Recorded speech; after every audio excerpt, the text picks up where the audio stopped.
Nowhere in Mark, Matthew, or Luke does Jesus actually claim to be God in his own words. At best, it's just in John's Gospel that divine claims begin to appear. I and the Father are one, whoever has seen me has seen the Father, before Abraham was, ego eimi. His point also holds that the Gospel of John is super late, and none of the other earlier Gospels had ever heard of these things. But also, more importantly, Paul, our source, our earliest source, he'd never heard of this either. He'd never heard of any idea of Jesus being God.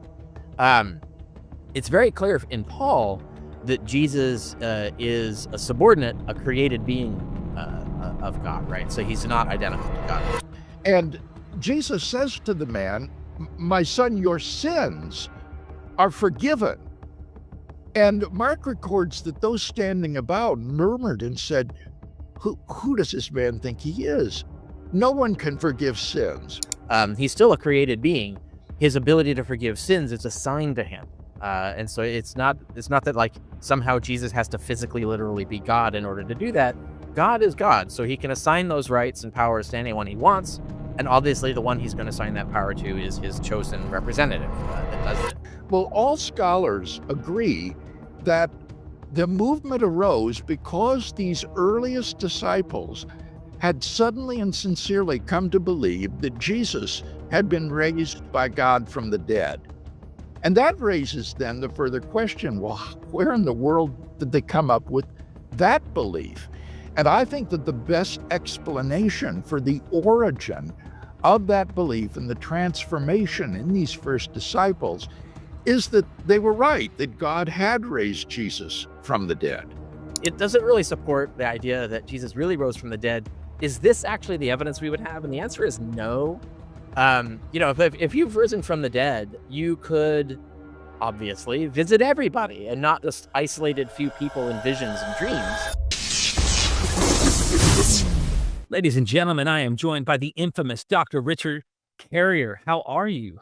Doing well. Enjoying the ice storm out in Georgia right now. Awesome. Awesome. Look, I decided to put a project together that I think is unique and different than anything I've done.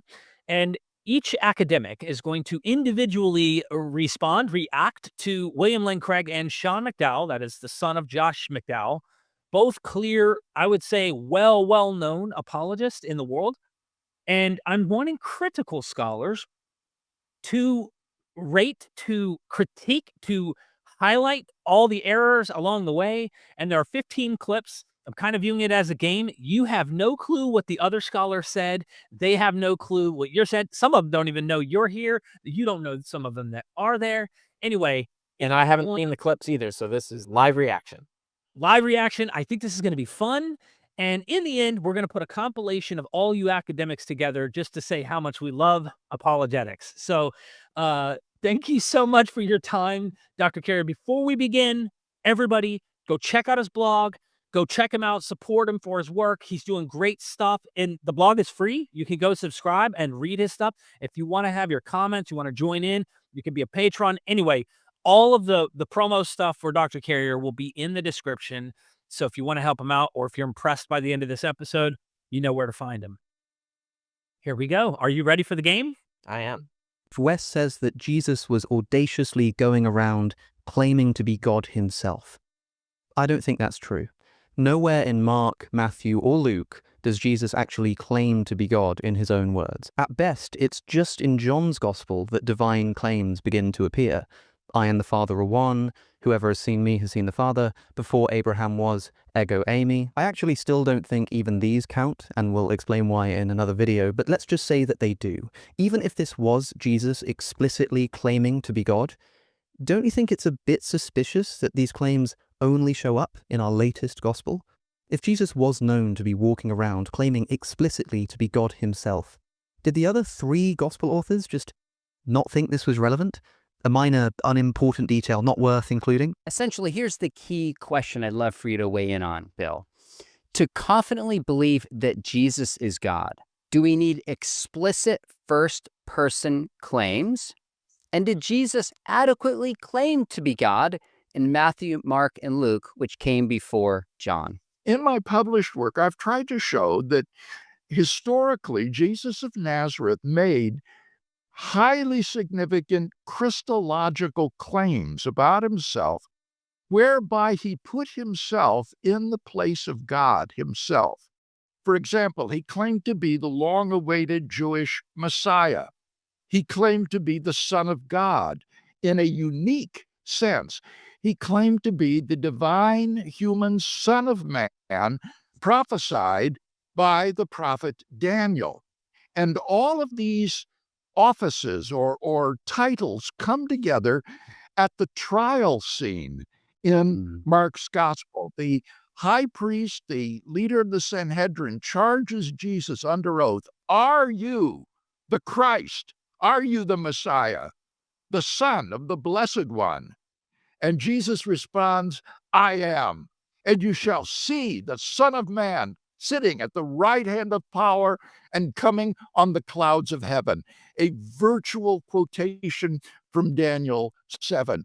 So here you see claims that assert the divinity of Jesus by use of these significant Christological titles.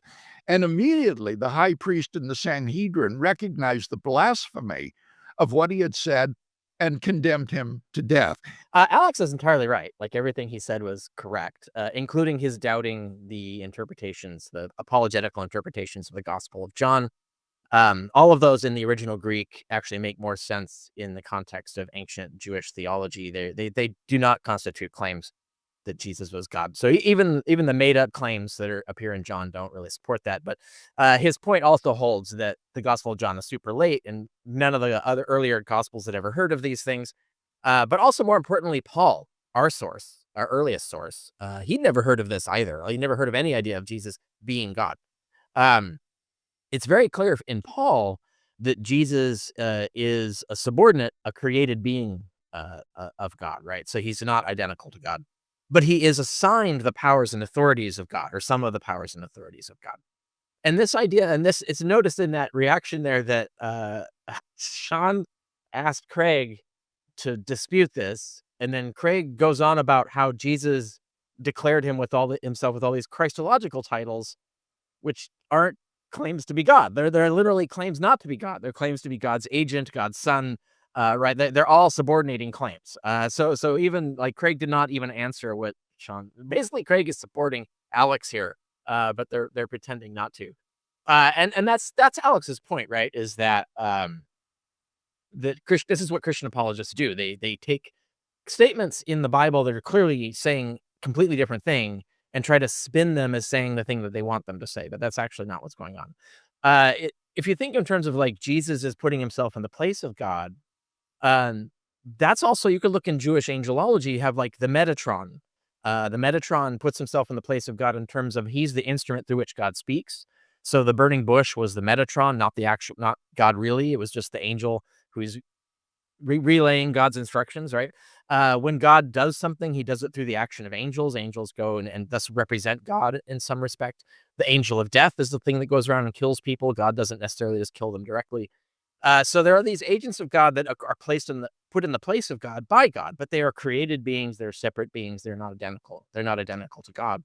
And you can see this in Philippians 2, where Paul outright says, like, Jesus is not identical to God. In fact, Jesus chose not to equate himself with God, even when he was a pre-existent supernatural being. Right. And there are other examples in Paul where Jesus is a pre-existent being. He is the creator because God assigned him the role of creation. But that's in Judaism already. Like the idea of the Logos as the agent of creation, already Jewish by the time Christians are writing. This idea, all the attributes that were assigned to Jesus that were supernatural attributes were already assigned to supreme archangels within Judaism. And he's performing the same functions. He's adopting the same titles. So within the context of Judaism, he's not identical to God. And the idea of Jesus being identical to God doesn't really seem to appear until at the earliest, maybe Tertullian, and even that's a little uncertain. And it doesn't become solidified until the Council of Nicaea, when they basically just say, no, he's identical to God, and then try to solve all of the problems that creates a really elaborate Trinitarian doctrine that makes no sense. But that's all late, right? So early Christianity, the New Testament, Jesus is a subordinate being. He's a created being. He's assigned the roles of God. He's basically representing God. He's like God's agent, essentially, right? That doesn't mean he's identical. My agent is not identical to me, but he does represent me. And that's what's going on here. Alex is right about this. And if you notice, the apologists did not respond at all. In fact, the evidence that Craig presented basically backs exactly what Alex just said. Now, in addition to these explicit claims, there are also implicit Christological claims that Jesus made, whereby he put himself in God's place. For example, his claim to be able to forgive sins. In Mark chapter 2, we have the story of the healing of the paralytic. And Jesus says to the man, "My son, your sins are forgiven." And Mark records that those standing about murmured and said, who does this man think he is? No one can forgive sins, but God alone. And Jesus, knowing what they're saying, says, which do you think is easier? To say your sins are forgiven, or rise, get up, and take your bed and go home? And he says that you may know that the Son of Man has authority on earth to forgive sins. He says to the paralytic, I say to you, rise, get up, and go home. And the man is miraculously healed. Clearly in Mark's gospel, this is a claim to divinity, exercising authority to forgive sins, and authority and prerogative. So that's the same thing that we just talked about before, that the idea that God assigns Jesus a power or a right or a role doesn't make Jesus identical to God. So this idea of implicitly saying that he's identical to God, that's absolutely not what's happening here. Is even just as, William Lane Craig puts it, is like Jesus is being assigned the role, he's being given the authority, but that doesn't make him identical. And so that's why you get the idea that he's the Son of God, he's the chosen one of God, etc. He's still a created being. His ability to forgive sins is assigned to him. And so it's not that like somehow Jesus has to physically, literally be God in order to do that. God is God, so he can assign those rights and powers to anyone he wants. And obviously the one he's going to assign that power to is his chosen representative that does it. And we have things like the idea of atoning for sins. We have, for instance, in Philo, he talks about the angel, the Logos, essentially, this angel that we think early Christians also thought Jesus was. The Logos also atones for human sins in the celestial temple as God's agent. So this idea that it doesn't have to be God, you can have an angel that's doing it. And that's explicitly in Philo. This is a Jewish theologian of the same period as the origins of Christianity. So that doesn't lead to the conclusion that he's arguing for. And I think that's kind of obscuring the reality here. And I know Dr. Craig has to know this, what I'm telling you. So he's just blowing past the facts that we know and misrepresenting things a certain way. He's basically selling a position, with carefully crafted omissions and carefully crafted implications that don't actually have a logical structure, right? Like he's trying to convince you of this position, and he knows he's keeping information from you, and he knows he's distorting the way the information is being presented. And that I find, it's the thing that annoys me the most about Christian apologetics. And they all do this, but some do it more than others. I would just add this really quickly before we move to the second one, that I think Mark has a very high Christology.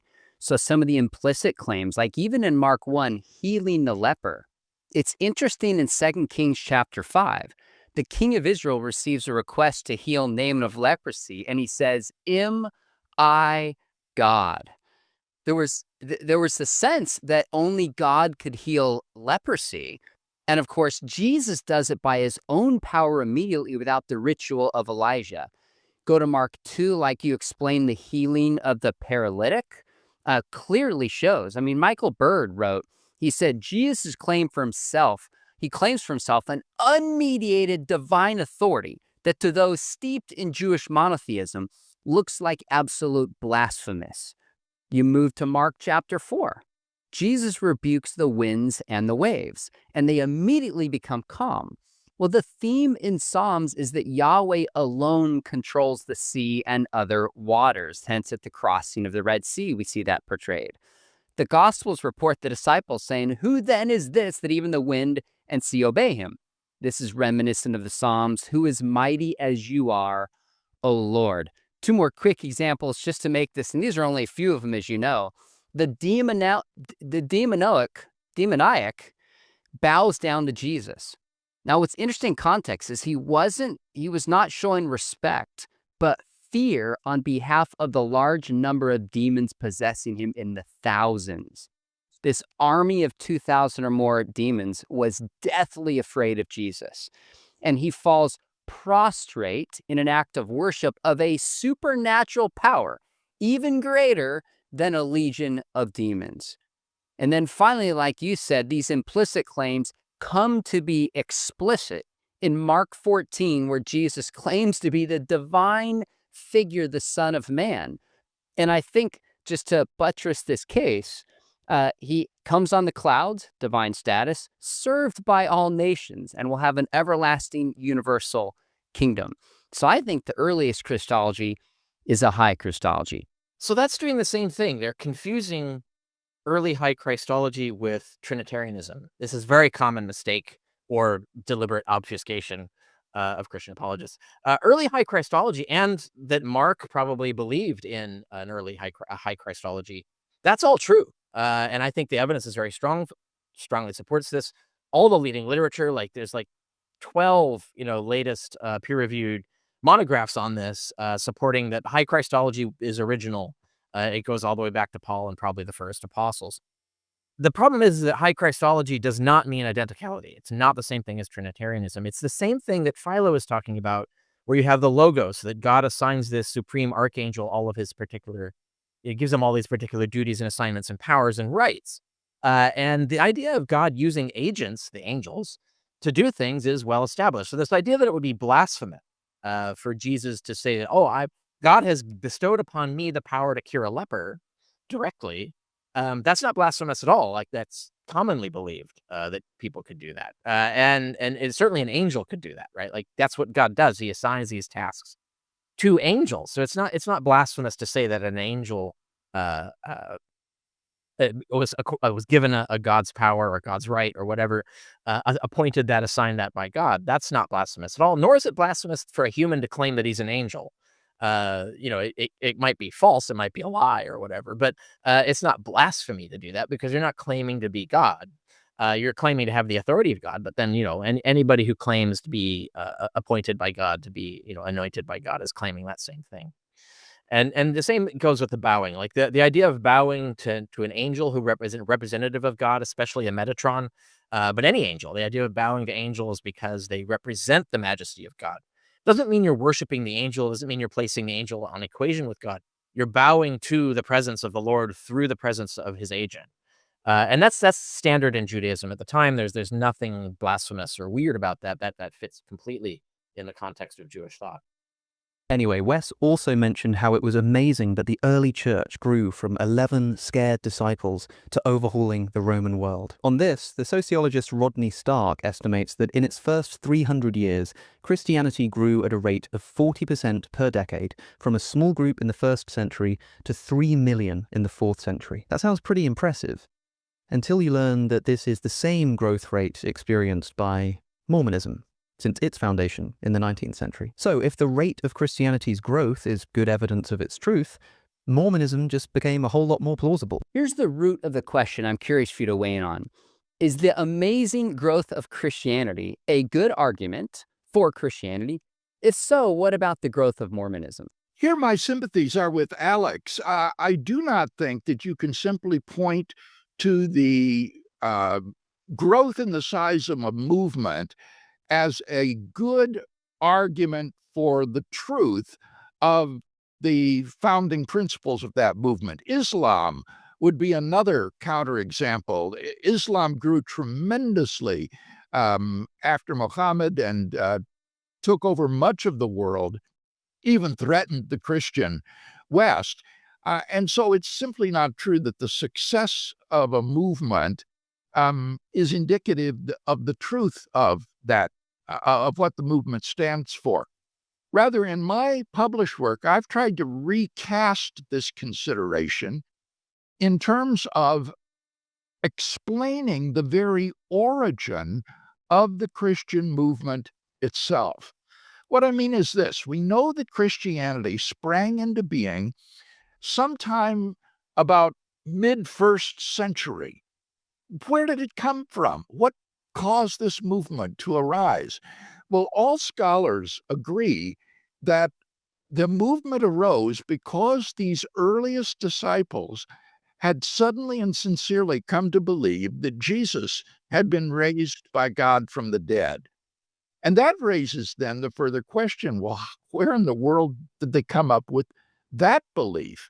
And I think that the best explanation for the origin of that belief and the transformation in these first disciples is that they were right, that God had raised Jesus from the dead. I think, in fairness, Wes would agree with you. I don't think he was necessarily saying that this amazing growth proves Christianity is true. I think he's saying this requires an explanation from 11 scared disciples to overhauling the Roman world. So I really think it would line up with your point. Now, Yeah. obviously, numbers alone are not, they don't prove that something is true or not. I mean, if stats are right, by 2070, Islam could be larger than Christianity. Does that prove it's true? Of course not. But I think we don't have to do this here, but we could look at some of the differences between even the growth of Christianity, completely unexpected in Christianity, versus the opportunities to grow in the 19th century with kind of a Christian framework in the burned over district, which Mormonism came from. We could splice some of those differences, but I don't think it's really relevant. The big question is what explains this growth? Yeah. And they consistently pointed to the claim that Jesus had died, risen from the grave, and appeared to them.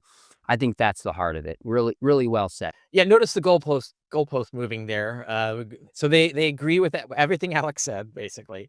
Alex wasn't even talking about this other question of why did the first apostles arise? Like I'm sure he talks about that separately. But they're trying to replace his argument with a different argument and trying to win that different argument while agreeing with Alex. So I think, yeah, they're right. The idea that the growth of Christianity is unusual is not true. And so it actually is not unusually persuasive. It has the same amount of persuasiveness as every other false religion that has been successful. So that's the key thing there. Trying to move it back to what convinced the original apostles, that's now you're talking about a different thing, right? So now you're saying, why did they come to believe the things that they believed? And then you get into they tell you, they say, well, we found these weird hidden messages in scripture and God came to us in a dream or a vision and told us, right? Or Jesus did. Which is the same way all false religions begin, right? Islam, it's the angel Gabriel came to me and dictated the Quran. Mormonism, it's the angel Moroni came to me and dictated the thing or showed me the golden tablets or whatever. And that's where all this stuff came from.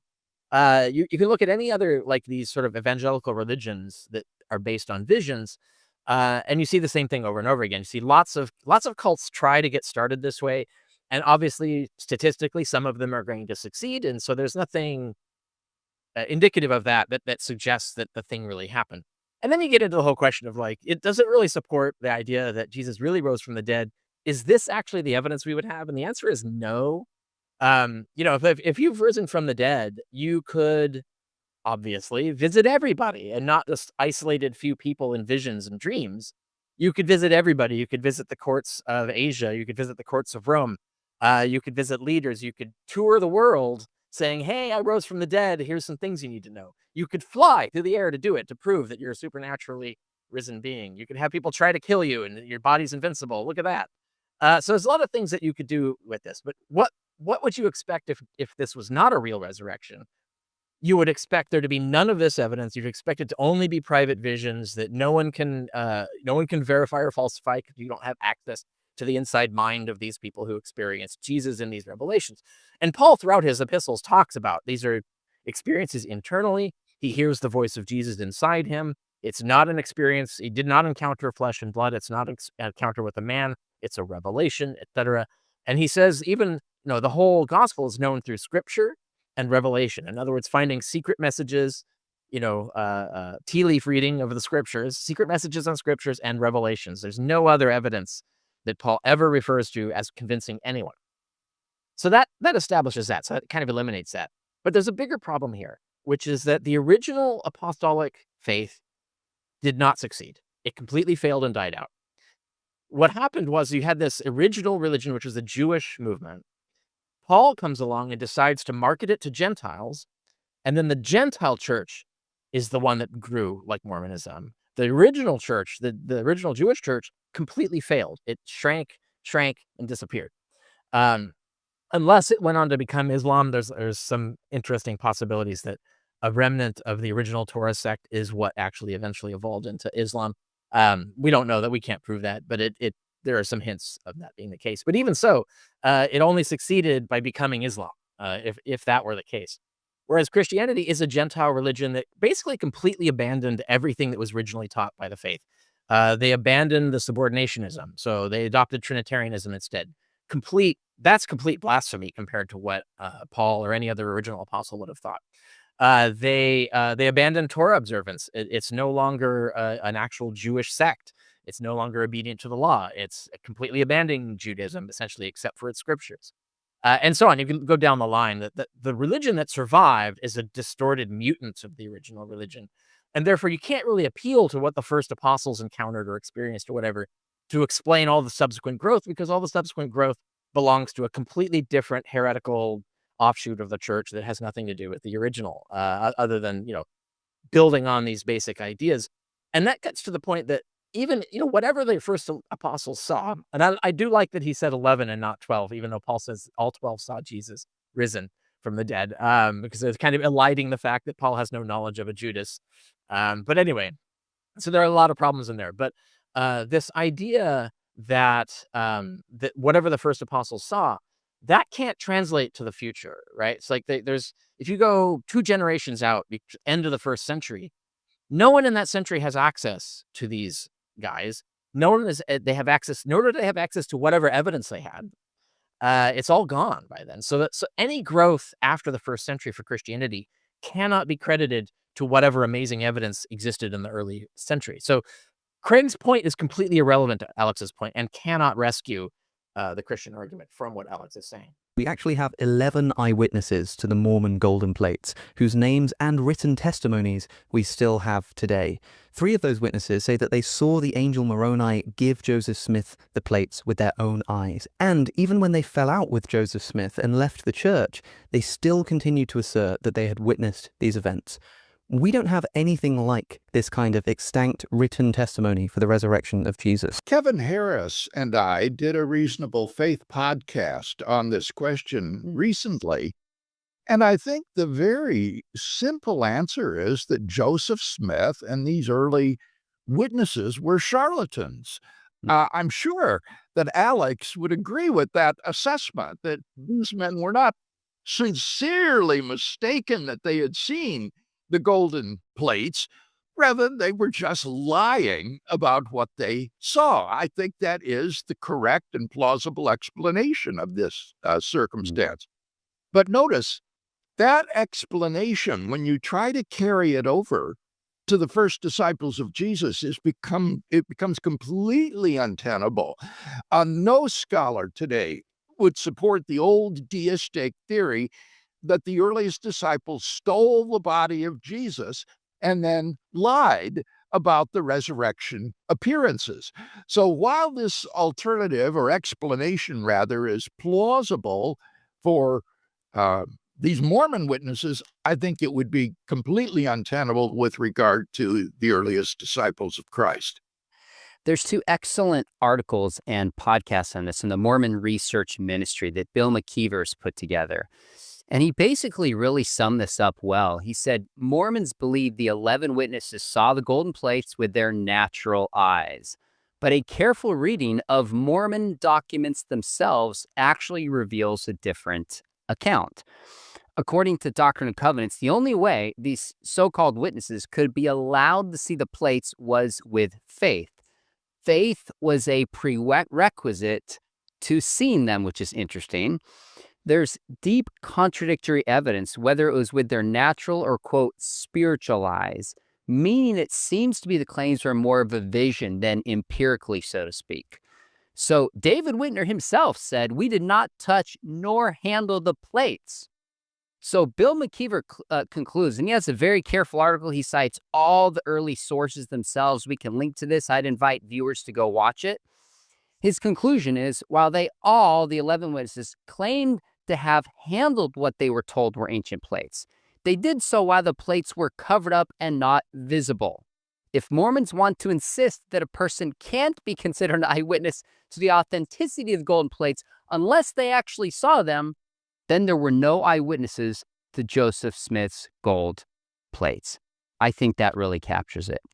Yeah, this idea that faith is a prerequisite, that was also an ancient Christian idea. Origen said that the resurrected body of Jesus could only be seen with the eye of faith, for example. So they had the exact same excuses back then for Christianity.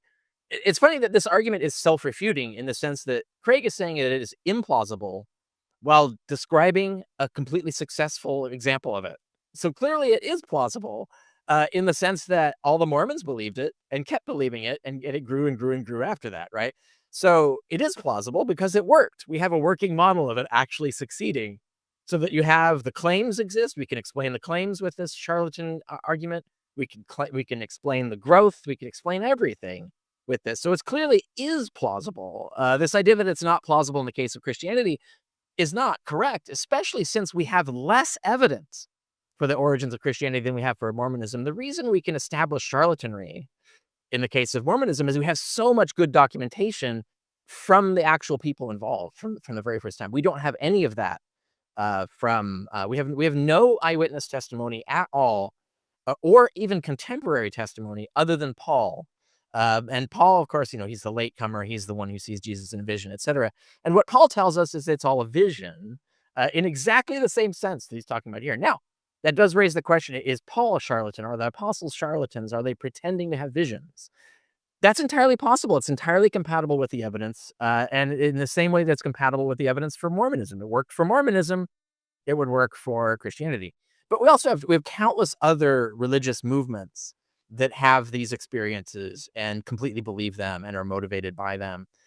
Some are more successful than others. And we have lots of this. So in my book on the historicity of Jesus, I have in chapter 4 in element 15, I have a whole section where I summarize and detail the scientific evidence. We have a lot of science of religious movements, religious visions, the hallucinations, the dreams, how people come to believe that they're honest, right? They're real. They don't have to be charlatans. They can sincerely believe that when Jesus appeared to them in a dream, that it really was Jesus. And we don't have to doubt that they made that up. They just aren't rational people, right? So they aren't thinking like, oh, that has to just be a dream. No, they have these preset beliefs that if a God appears to you, if a divine being appears to you in a dream, that it's real. And so therefore, whatever they say must be true. And they have other things that will convince them of that. Like if they feel in their heart that it feels right, then that's the Holy Spirit telling them that it's true. Goes back to William Lane Craig's point. If the Holy Spirit tells you it's true, then forget the evidence. All the evidence can be rejected if the Holy Spirit tells you it's true. Well, this is what's going on. It's like the idea, if you have this emotional feeling that it must be true, you'll credit that as the Holy Spirit confirming that it's true. And then you go on believing it. So you don't need charlatanry, although that would work. You could explain the origins of Christianity that way. But you can also explain it in terms of like these sincere visions. They actually do think they're finding hidden messages from God in the scriptures. They actually do think that dreaming appearances of Jesus, having a conversation with Jesus in your head, is really having a conversation with Jesus in your head.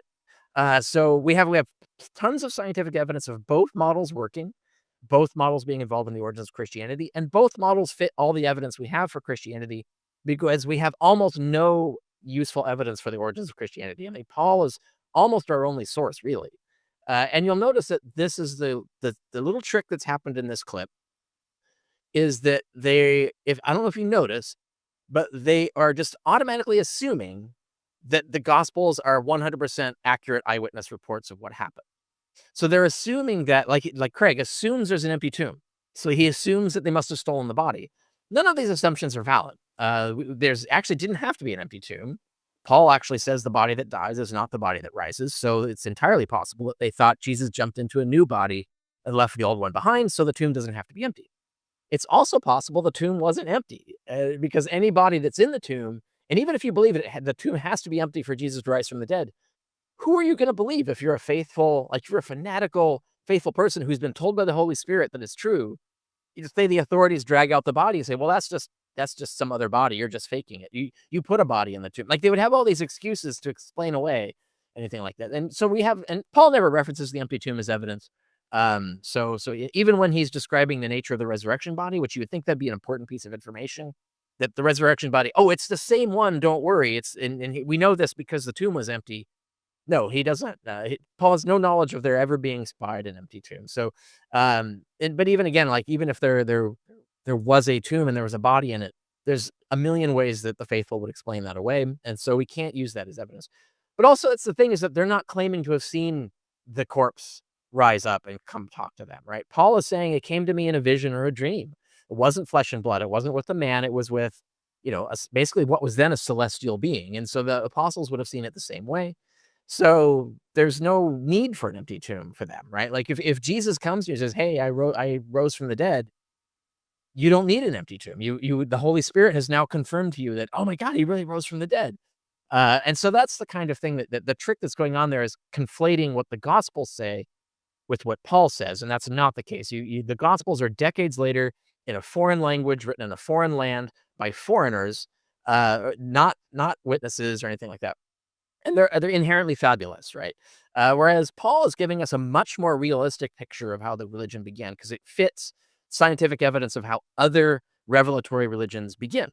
It looks exactly the same, right? So when you set those two apart and you just look at Paul, you go, well, actually, we're getting closer to the truth in Paul, and we can almost see the truth there. We almost have enough information to see that this religion started the same way as all other religions. The complete conviction of its followers is based on the same kind of thing. That When Prophecy Fails is that famous book that began the theory of cognitive dissonance, studies one of these UFO cults that had this exact same phenomenon. And we even have references to this, like, in the Gospels. So you have, like, in Matthew, at the end, when Jesus appears risen, Matthew says some of the disciples doubted. It says some of them didn't believe it. And then some of the other Gospels talk about Jesus being in a different form, that no one recognized him, but they're still convinced it's Jesus, right? So we have evidence here that there were people that weren't buying it. Just like with When Prophecy Fails, with that UFO cult, some of them left and said, I'm not convinced anymore. But some of them doubled down. Even with solid evidence against them, they reinterpreted everything and got even more faithful, even stronger in their conviction, and kept trying to evangelize the religion. And then the question of whether the religion succeeds, whether you can successfully market it after that, has to do with factors completely unrelated to the original reasons for becoming or forming the religion. Because the Gospels are written in the lifetime of the eyewitnesses, and they're written in this period of time where you have groups of individuals who could have fact-checked those things. Okay, it gets a bit speculative here. Scholarly consensus is that the earliest gospel, Mark, was written around 70 AD. This is some 40 years after Jesus died, and likely after the death of most of the eyewitnesses, given life expectancy in the ancient world. But even if it were written earlier, even if it were written by Mark himself, we're talking about the resurrection here. And notice that the earliest version of Mark's Gospel does not contain any descriptions of post-resurrection appearances. It ends with the empty tomb and a disappeared Jesus, and suggests that he will appear to people, but it doesn't record those appearances. So even if it's written by an eyewitness, it doesn't report anything about the resurrected Jesus. The most numerous and detailed post-resurrection appearances of Jesus are in the fourth Gospel, the Gospel of John. Scholarly consensus states this to somewhere between 90 and 100 AD. What do we make of the lack of the resurrection appearances in Mark, and then the numerous and detailed appearances in John? And then if you like, we can come back to it, but are the Gospels written in the lifetime of eyewitnesses who could have actually fact-checked them? Mark clearly knows of resurrection appearances of Jesus in Galilee, for he has the angel say to the women at the empty tomb, "Go and tell Peter and his disciples that he is going before you into Galilee. There you will see him." So, if Mark's gospel does end at chapter 16, verse 8, Mark doesn't care to tell us the story of that appearance, but he knows of such a Galilean appearance. Now, in Matthew's gospel, Matthew does provide such a story of the appearance to the disciples in Galilee. So I'm not really sure what Alex's point here is supposed to be.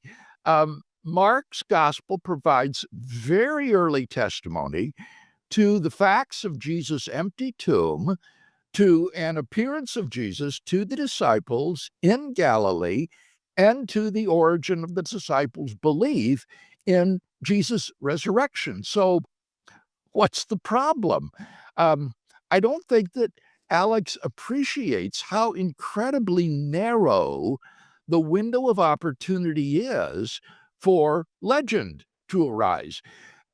Consider by contrast, the earliest biographies of Alexander the Great were written by Arrian and Plutarch some 400 years after Alexander's death. And yet classical historians still regard these as largely reliable accounts of the life and doings of Alexander. By contrast, in the Gospels, here we have narratives of Jesus' life, death, and resurrection within the first generation after his death. This is far too narrow a window of opportunity for significant accrual of legend in this regard, while eyewitnesses were still alive and the apostles were in control of the testimony of Jesus. Yeah, that last argument is 100% completely false. And Craig has been told this. He's been presented the evidence that everything he just said is false, but he just keeps repeating the same bogus argument over and over again because he doesn't really care what's true. I have a whole article on this on rapid legendary development that you can find on my blog, where I talk about Craig's attempt to create this supposed evidence that rapid legendary development doesn't happen. All the evidence falls apart. We have tons of examples of rapid legendary development, so none of that matters. The exact opposite is the case of what he's claiming here. It's also really, really annoying to see him use Arian as an example, because Arian does the one thing that the Gospels do not do, which is entirely relevant to Alex's point, which is, Craig, I think, baffled, like, I want to understand what his point is. His point is this, right? So take Arian as an example. What does Arian do? He says, you know what? I'm going to write this history. I'm only going to rely on 3 sources, books that were written by eyewitnesses. And he explains who the eyewitnesses are and why he's using them. And he comes up with a method. He says, when they disagree, I'll mention it. When they agree, I won't mention it. I'll just report what they say.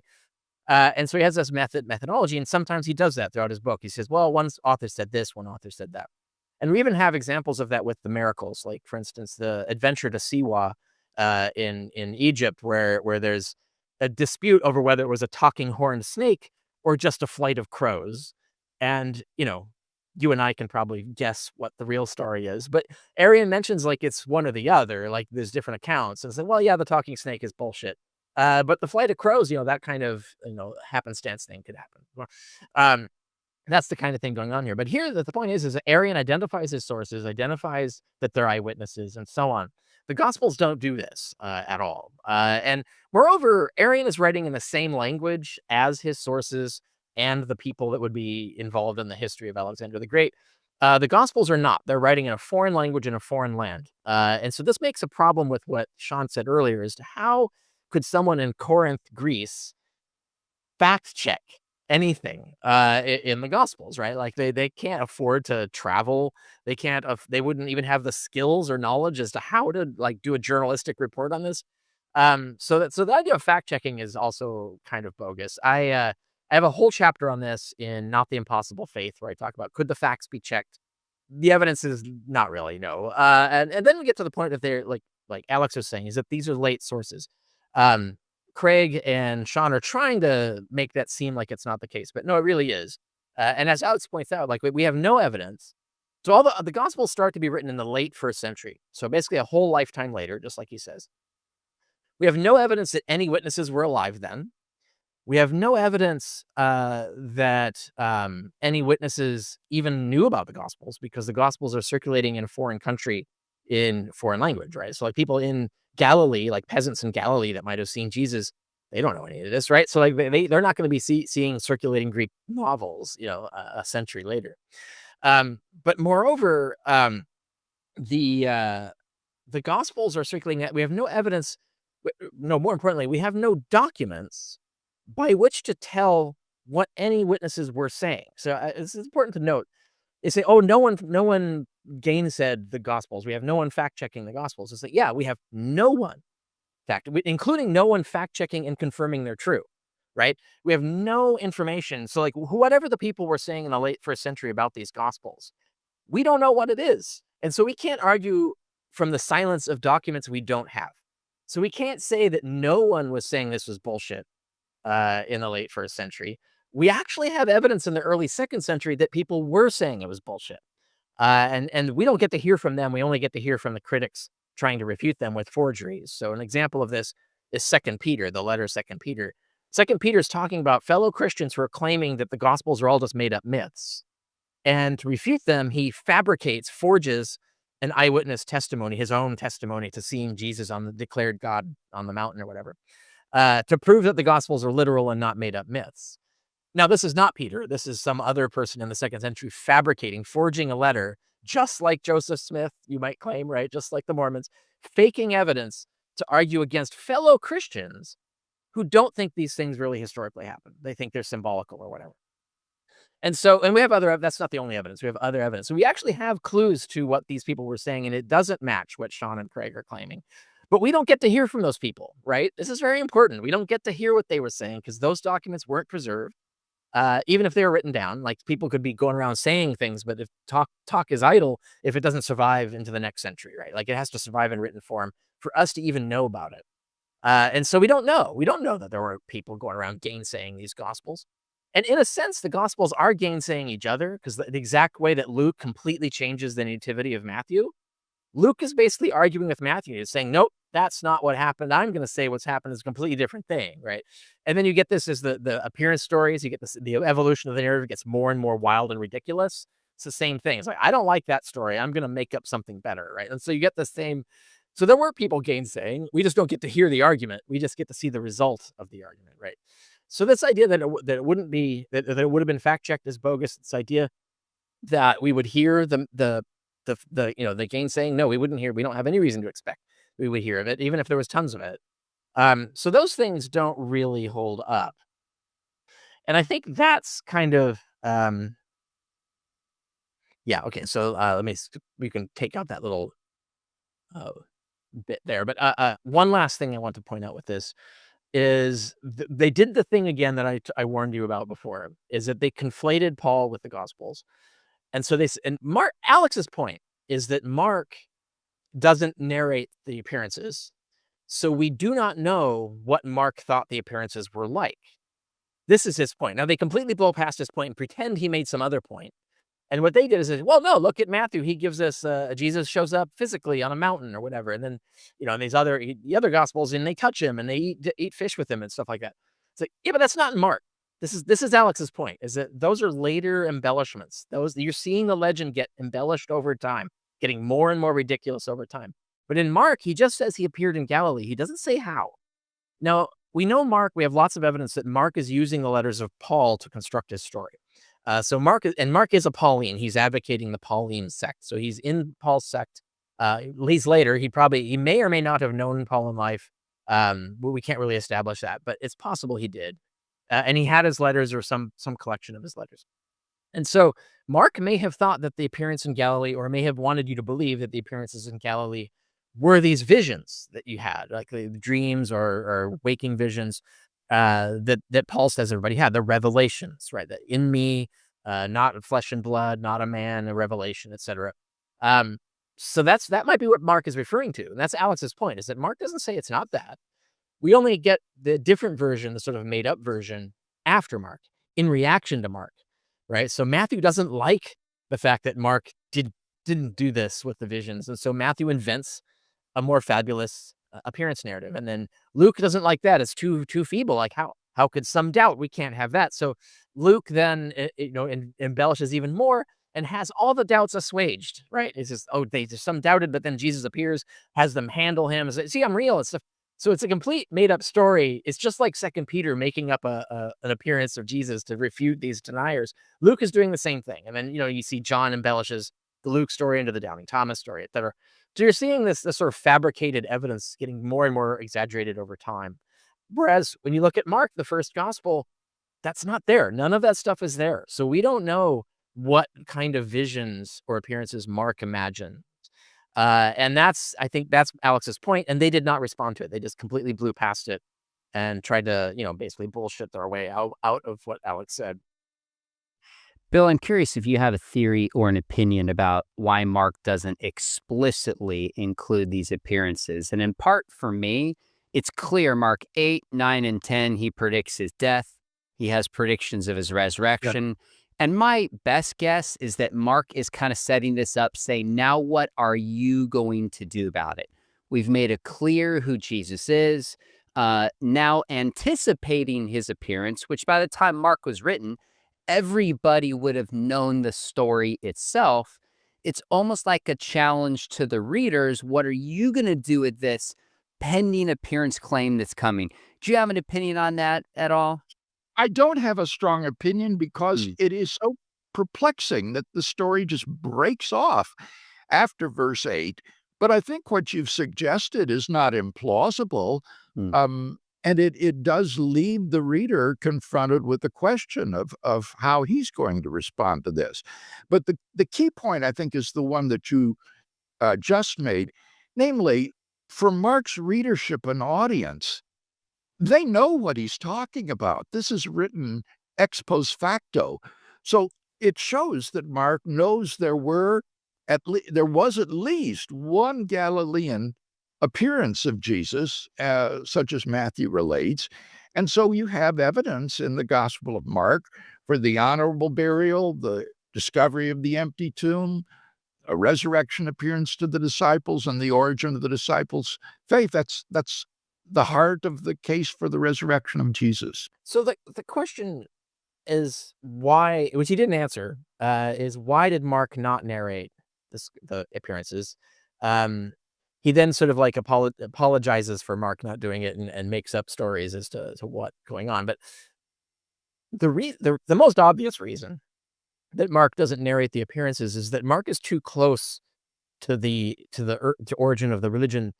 In his time when he's writing, to narrate the appearances of the Lord in a revelation is too sacred and too holy a thing to write down, right? Like that's a personal, private experience. That's why Paul never narrates it, right?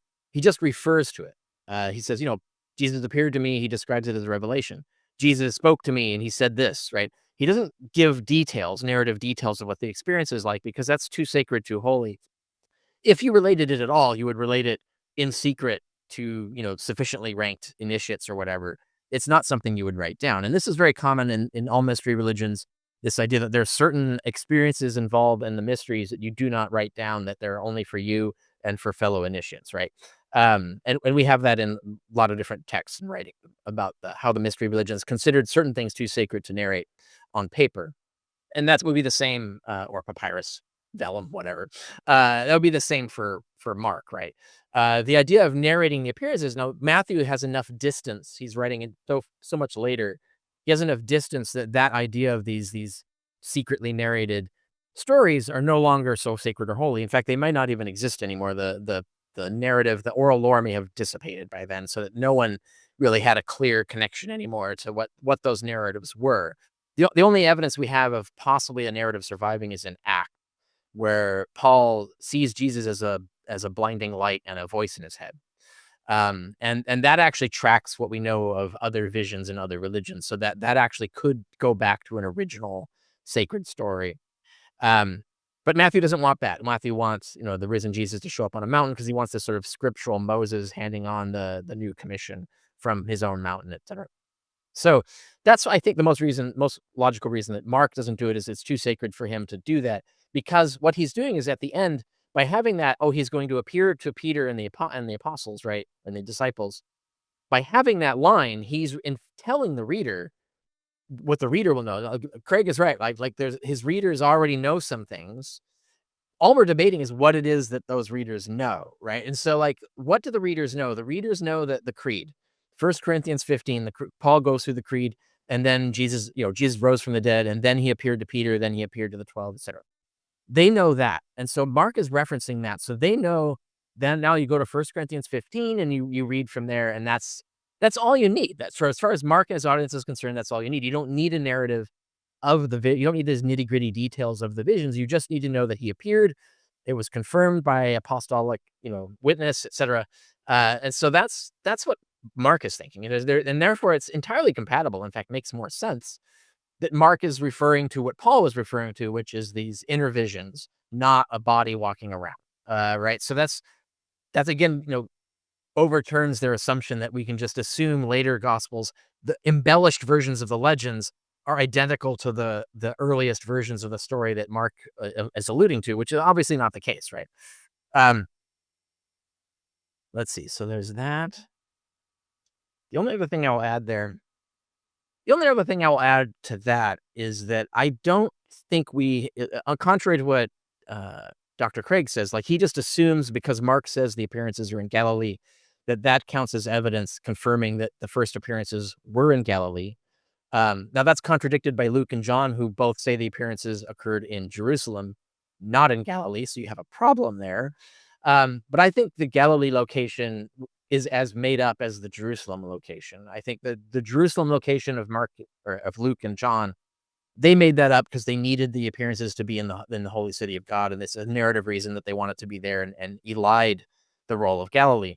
Mark and Matthew put it in Galilee for the reason that scripture said so. And so in Isaiah 9, it is said that the gospel will come out of Galilee. So Mark designs his entire narrative around Galilean mission to reify scripture, just as Paul said you're supposed to do, that you're supposed to get the truth out of scripture.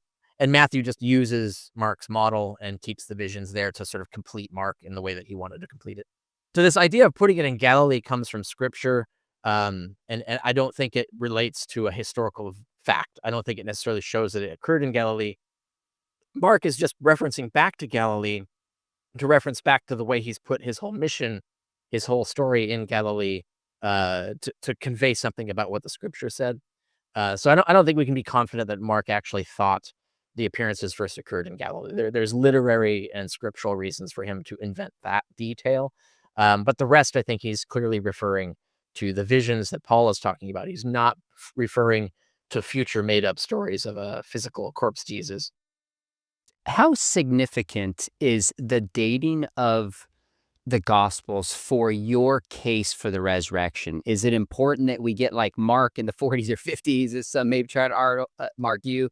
If it was in the 70s, would it really not affect kind of the core case that you're making for the resurrection? No, it doesn't. You notice this the way I stated it just now. I said that these narratives go back to within the first generation after the events, which is extraordinary for ancient history. So we can accept that Mark was written around AD 70, Luke, Acts around 70 to 80, Matthew around AD 80. That still is within that narrow time frame that I described. Now, personally, though, Sean, I find the arguments that the book of Acts was written prior to the destruction of Jerusalem in AD 70 to be almost compelling. Oh, wow. It's to me that the conspiration of independent lines of evidence, all pointing to Acts, having been written before AD 70, is very powerful. And since Luke was written prior to Acts, that would mean that Luke was written then prior to AD 70. And if Luke used Mark, then Mark was written even earlier.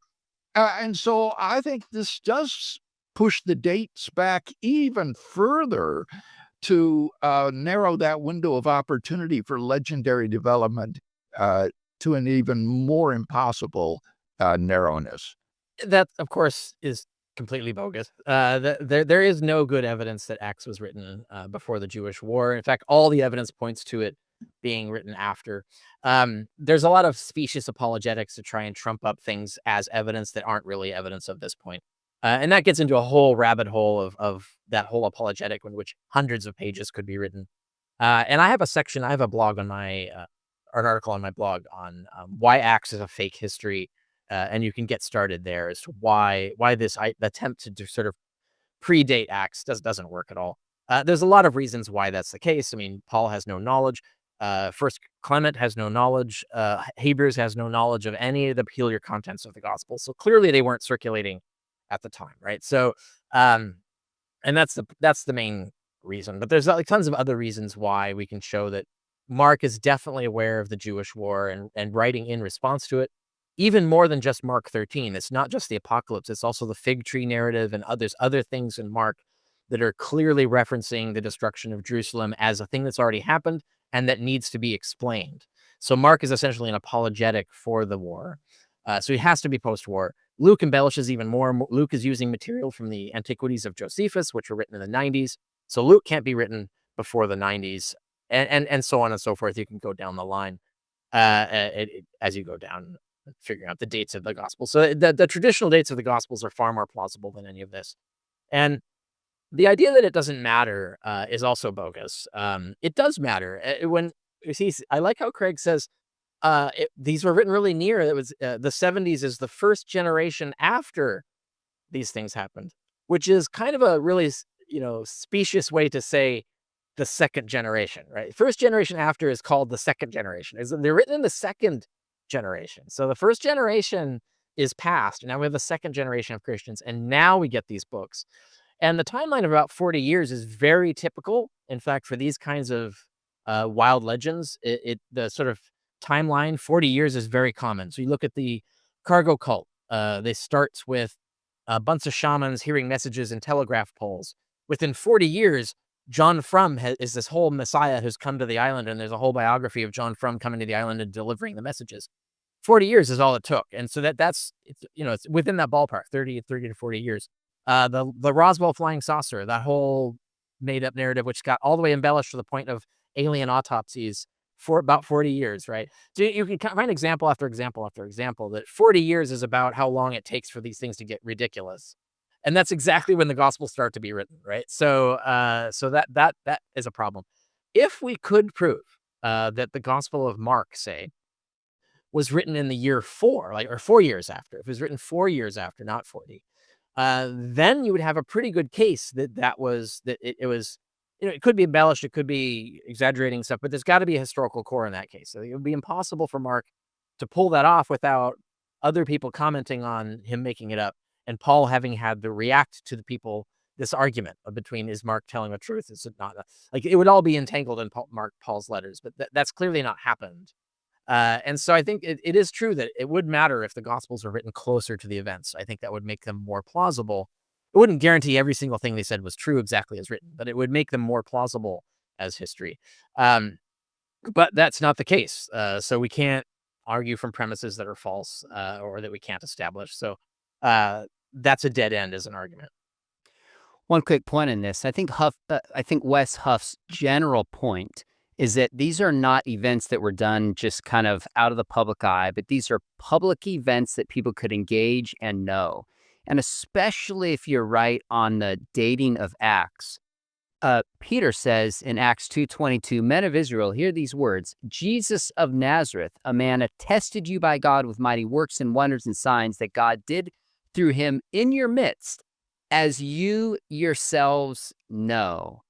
That is such an interesting claim that Peter preaches this to his audience. They know it because this wasn't done in private, but done in public. I think that's the root of what Wes is getting at, which in many ways sets Christianity apart from other faiths. Yeah, notice none of those things done in public is anything to do with the resurrection. So now they're conflating historicity with the resurrection. And I'm sure Alex is probably a historicist. I imagine Alex assumes that there's a historical Jesus. It's entirely plausible that there's a historical Jesus. And it's entirely plausible that Peter gave a speech about all the things Jesus did in public that was seen publicly, which is not, in fact, any of his impressive miracles, but all his standard stuff that any huckster can perform. So, yeah, that's entirely plausible, but that doesn't tell us anything about Jesus rising from the dead or confirming his resurrection from the dead. And so there's just that kind of trick there. I have a whole chapter on this trick because this is an old one in my book, Not the Impossible Faith, which is about this concept. And the idea of, I have a whole section on Acts 2 and Peter's speech and all of that. If people want to look into, if you really look at the speech, it doesn't really tell us anything useful about it. And also it's just riffing on the gospel. So Luke is just inventing a speech for Peter that just relates what Luke had just invented in the gospel. None of this tells us anything about whether Peter ever gave this speech or whether he used exactly those words when he did or what he spoke, etc.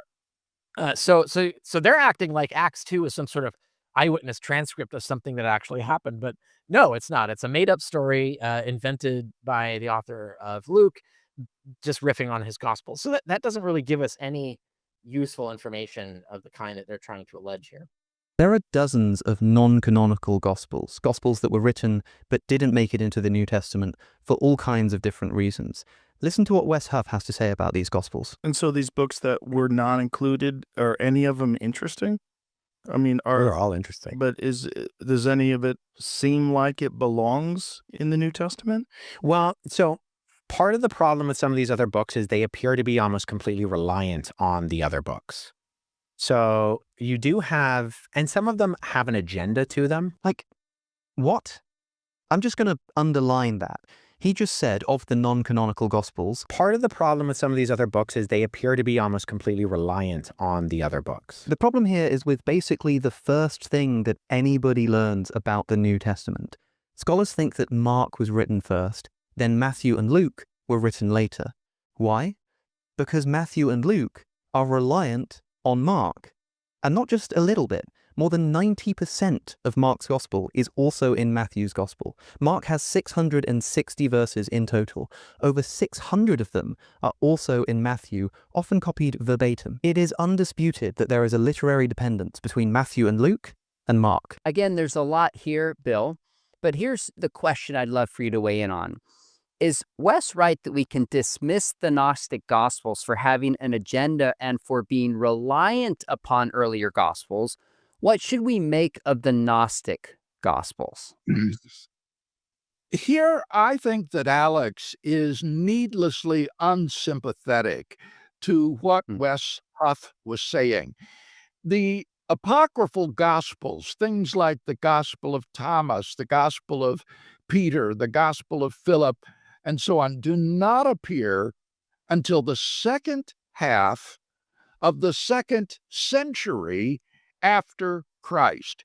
And they are shaped by the pagan philosophy of Gnosticism. They do not evince a genuine historical interest in Jesus of Nazareth. Rather, Jesus simply serves as a kind of sock puppet, a mouthpiece for spouting Gnostic doctrine. What historical nuggets the apocryphal Gospels do contain all come from the New Testament, which they know. So the apocryphal Gospels are not useful as sources for the life and teachings of Jesus.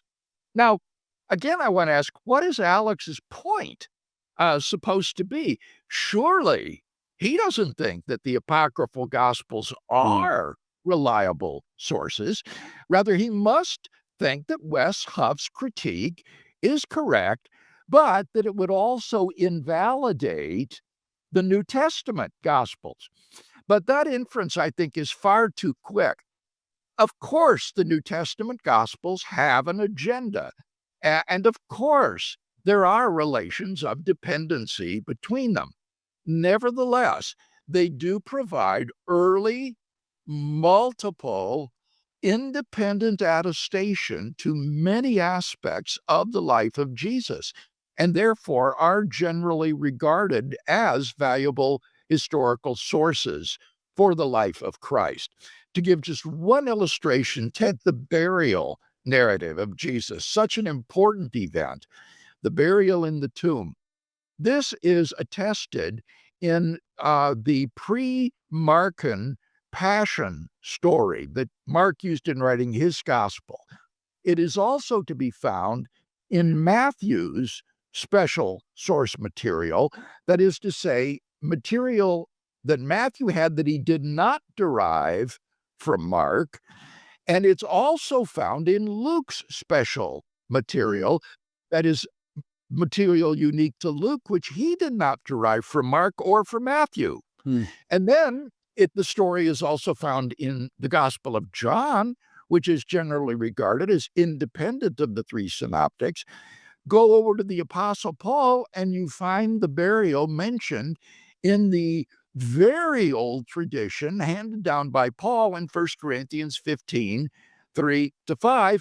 And on top of all that, the burial account is mentioned in the apostolic sermons in the Acts of the Apostles. So look what we've got here.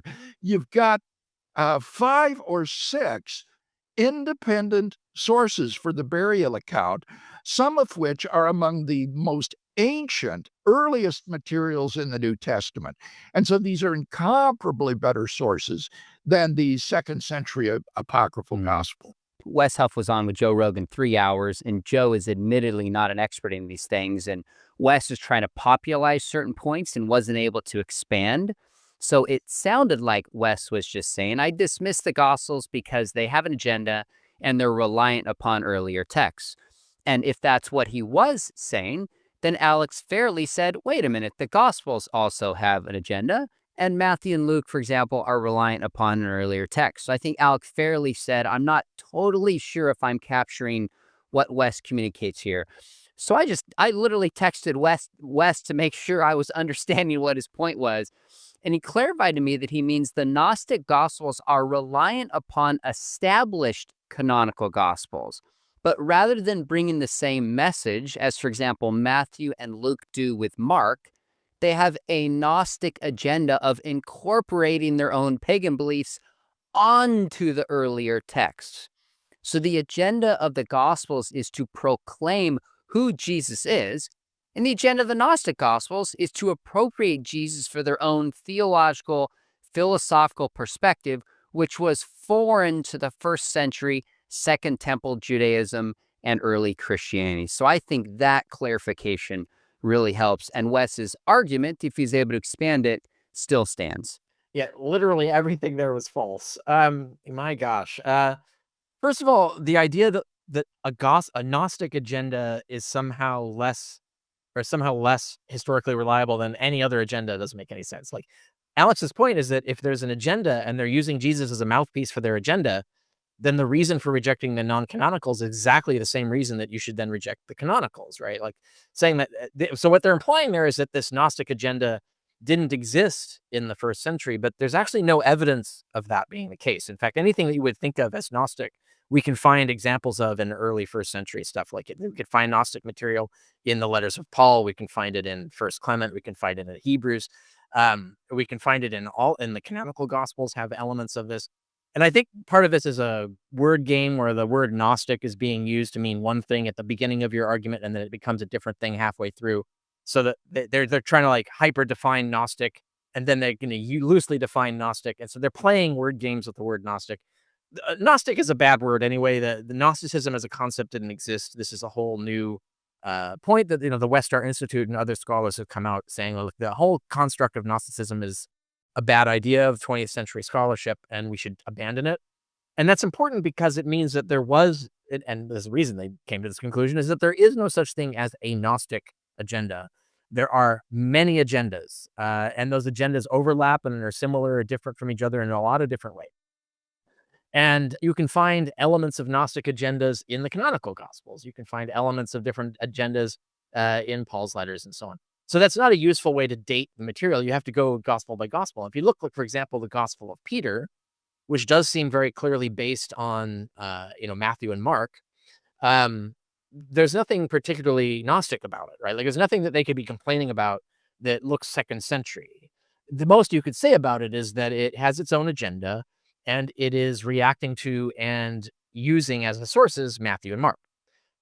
Yeah, that's exactly what Luke did, right? So like it's hard to say what are you talking about here? And this is also why we can't really date these things. Craig says, well, they date late second century. That's an inaccuracy. He's probably deliberately confusing or conflating.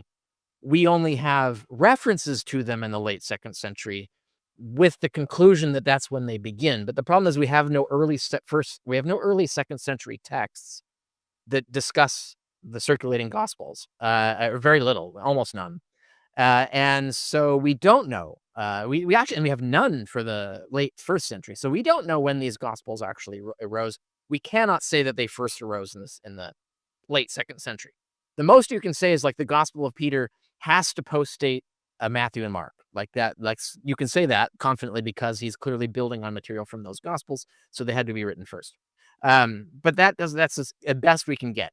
Now, this does mean we can't say they're early either, but it does also mean we can't say they're late, and therefore we can't use their being late as an argument against them. There are some gospels that we can show are too late to be useful, but there's a lot of these non-canonicals that we can't say that about. We also don't have all of these, by the way. There's some 40 gospels that existed that we know about, but we only have fragments of most of those, or fragments of some of those, and I don't think we have a complete example of any of them. The Gospel of Peter, we only have a fragment of. And so, okay, so then we get to this idea of the pre-Mark and Passion narrative. That's a thing that William Lane Craig has completely made up. There's no evidence of a pre-Mark and Passion narrative. What he means is what the rest of us call Luke copied ideas and changed ideas from Matthew and Mark, and Matthew used ideas and copied ideas from Mark, and John was aware of the synoptics and riffed on them in his construction of the story. And that's it. There's no evidence of an earlier version of the story. It all seems to go back to Mark. There's no evidence of any version of the story prior to Mark. So that whole pre-Mark and Passion narrative thing is fake. There's no evidence for it. And then finally, this idea that we have independent sources. So Craig somehow uses this pre-Mark and Passion narrative to spin out 6 independent sources. I don't even understand the logic here. I know they claim this constantly, but it's playing fast and loose with the word independent means. Even if there was a pre-Mark and Passion narrative, that's one source, right? So that means Mark, Matthew, Luke, and John are not independent sources. They are all reliant on one source, the pre-Mark and Passion narrative. That's one source, not 6. Moreover, we don't have that source. It's made up, so there's no evidence for that source anyway. It's all Mark, really. It all goes back to Mark. Mark's the first one, and everything else is an embellishment on Mark or an embellishment on embellishments on Mark, and that's the whole story for all of those. John is not independent of the synoptic. Luke is not independent of Matthew and Mark. Matthew is not independent of anybody else, independent of Mark. So there is no independent sources here at all. And I think there's this sort of a tendency to assume, conveniently, that anything that Matthew changes or adds must have a source and therefore be independent. But that's not how it worked, right? Like, so we have no evidence that Matthew didn't just make it all up, right? Like, so we have no evidence that Matthew had a source, right? He could have just embellished. He could have just added things, right? Like that's it. There's no evidence. And you could say, well, you can't prove there's no sources. Yeah, but that's not the point. The point is that you can't prove there is one. And that's why you cannot say we have an independent source. We do not know this. We do not have any knowledge that would pertain to any independent sources at all. There's only one source, Mark, and embellishers on Mark. And that's all we have, right? And so the idea that non-canonical gospels keep doing that. And we have examples, for instance, the Egerton gospel, which clearly is some sort of riff or possibly earlier version than our gospel John, because it overlaps with John, but is a little different. And we know our John is a multiply redacted version. So you look at any Johannine expert today, they'll tell you it's been produced in 2, possibly 3 editions, and we don't have the original editions. We only have a late redacted copy, which removed things, added things, moved things around, and changed things.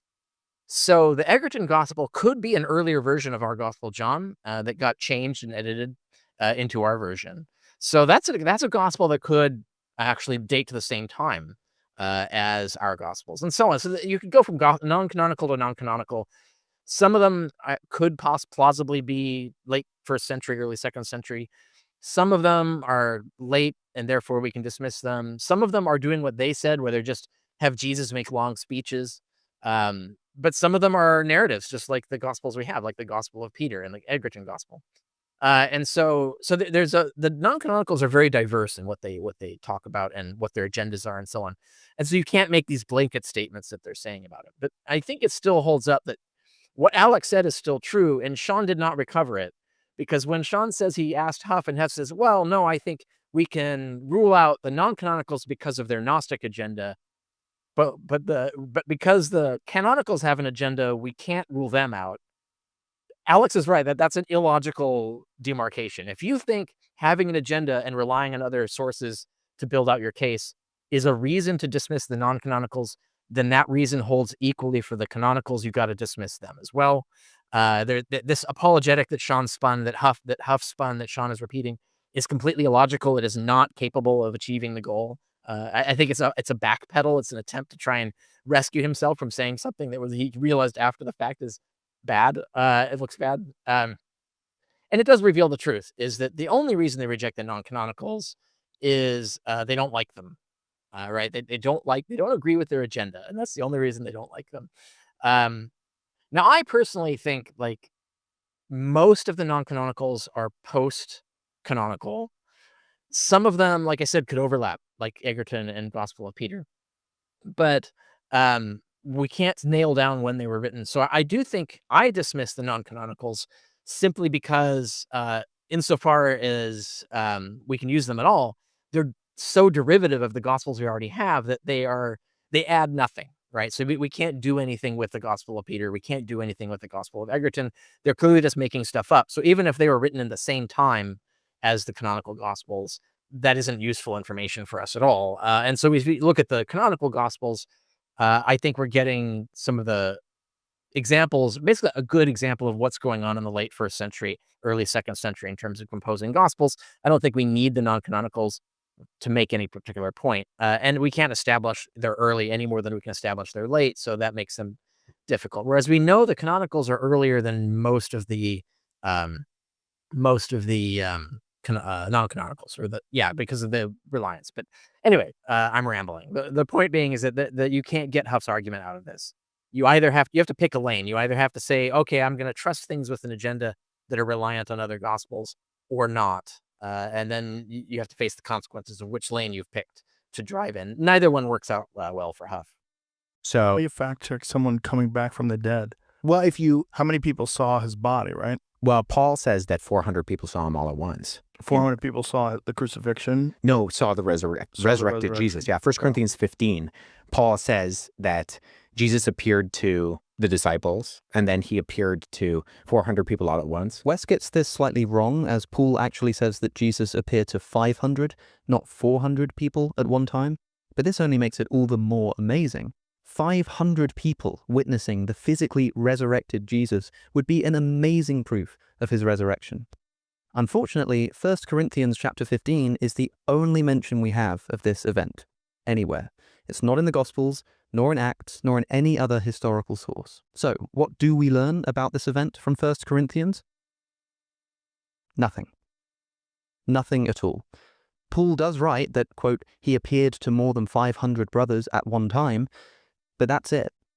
We're not told who these people are, or why they were gathered, or when this occurred, or how Paul learned about it, or how he knows the number of people involved. Paul himself wasn't there. Is this just something that he heard about? From whom? When? We're not told anything about this extraordinary event. There's a lot here again, Bill, but the heart of the question is I'm really curious your take on how valuable, central, and reliable is the appearance to the 500 as cited by Paul in the 1 Corinthians 15 creed. Certainly, it would be very nice to have multiple attestation of this appearance, but it would be a misuse of the criteria of authenticity to say that because the appearance is not multiply attested, therefore it is unhistorical. The criteria of authenticity, like multiple attestation, dissimilarity, and so forth, can only be used positively to increase the probability of some event. But obviously, being singly attested does not imply that the event, therefore, did not occur. In fact, I think that we have really good grounds for thinking that the appearance to the 500 brethren did occur, because Paul goes on to say of the 500 brethren, most of whom are still alive, though some have died. That shows that this appearance was not just a meaningless cipher for Paul. Rather, he knew the people involved, and he was aware that some of them had passed away in the interim. Paul's mentioning that some of them are still alive can only mean the witnesses are there to be questioned. Now, why don't we have then an appearance or a story of this appearance? Well, think about it with me. An appearance to 500 people at one time would have to take place out of doors. Uh, for example, perhaps on a Galilean hillside where thousands of people had gathered to hear Jesus preach during his lifetime. The Gospels tend to focus their attention on the resurrection appearances in Jerusalem as opposed to Galilee. But a provocative suggestion is that the mountaintop appearance in Galilee, narrated by Matthew, could be the appearance to the 500 brethren. One of the interesting things about Matthew's appearance story is that unlike all the other appearances, which were unexpected and caught people by surprise, is that this one was by appointment. Matthew says the disciples went to the mountain which Jesus had appointed them to go to, and there he appeared to them. And it was, of course, in Galilee that thousands of people had thronged to hear Jesus. I think it's not at all improbable that 500 people might have gathered with the disciples on that mountaintop to wait for Jesus and to experience this appearance. And so it could be that we do actually have a mention of this appearance story in the Galilean appearance story in Matthew. As a whole, my take is there's multiple appearance accounts. We have different accounts to the women. We have account to the two disciples in Luke 24, the Emmaus disciples. We have multiple accounts to the disciples with Thomas, without Thomas, James, Paul, etc. And we have the 500. So it's a piece of a cumulative case, and we can make, I think Alex goes too far in saying, what do we learn from this event? Nothing at all. I think that's too skeptical. I don't think Wes, I think he was just simply citing this as, hey, do we have appearances of Jesus? Here's one example. Would have given others. So we can be too critical, but we can also be too confident in it. To me, it's a piece of a larger case that just strengthens the appearances of Jesus. Yeah, so they're playing word games again. When Alex said, we learn nothing at all about this, he did not mean that we don't even learn that this story was going around, right? Like, what he means is we don't know what it was. Like, what was the experience? And I happen to know that Alex goes on to make this point that it could have been a vision of a celestial, like a light in the sky or something like that, which would track with the way mass visions work in history, like so through religions and other things. The mass visions of the Virgin Mary or her miracles track this, right? Like this idea that it's a light or some sort of phenomenon in the sky, that everybody convinces themselves that they're seeing something fantastical that proves the presence of whatever entity. And there are other examples of this that you can cite outside the traditions of Christianity. But that's Alex's point, is that Paul doesn't say what it was. He says, yeah, it appears to more than 500, but how? Appeared where? Appeared in what way? What scientifically did that refer to? So I don't think Alex briefly mentions that he doesn't know, or that we don't know where the story came from, how Paul knows it's true, etc. But I think Alex's point overall is not that it didn't happen, but that the details are not there, so we can't do anything with this. Like, it doesn't tell us anything useful. I think there's a little bit more we can learn about it, specifically because of the specific words that are used. For example, in that verse, Paul says that appearance happened all at once, which means conspicuously the others did not. So when Paul says Jesus, the risen, the revelatory Jesus appeared to Peter and then the 12, he does not say the 12 all at once. So therefore, those were individual spiritual experiences. They were not a mass. It was not all 12 together experiencing Jesus. It was the 12 each had their own experiences, came together and said, yes, we had these experiences. And then the only experience that Paul relates that is an appearance all at once to a bunch of people, the number of people, I mean, the number could be exaggerated, it doesn't matter. That Paul clearly understands this to have been a vision to multiple people. He clearly understands some of them to still be alive and some to be dead, etc. And so that's probably true. Like this, like I doubt this is a made up story. I don't think Paul's making it up. I think it probably goes back to something that really happened. But Paul is saying that's the only event that happened all at once. So it's the only mass appearance that occurred. And again, like Alex says, Paul never says what it is. And I have a whole article that goes into this in detail called and then he appeared to more than 500 brethren. You can go to my blog, richardcarrier.info, look for that article, and you can read me go through all of this, the science behind it, the grammar behind it, and all of this stuff. I think it's when they say when we're trying to interpret what Paul means, we have to interpret Paul in relation to Paul. We can't jump into the future generations later and look at wild stories and assume that's what Paul's referring to. This goes back to the point I was making earlier. We can't do that. No, we have to interpret Paul in light of what Paul says. And what does Paul tell us? He tells us that the gospel is known through scripture and revelation. There's no ministry of Jesus you get a revelation. You are appointed by an apostle, or as an apostle, by a revelation. This is in Galatians 1, as you have a revelation.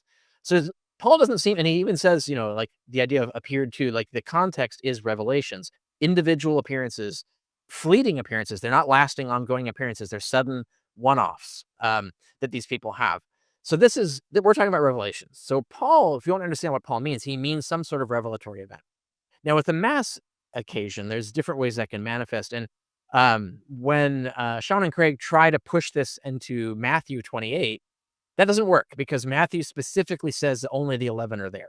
And also the 11, Paul says 12. So Matthew's rewriting the story already.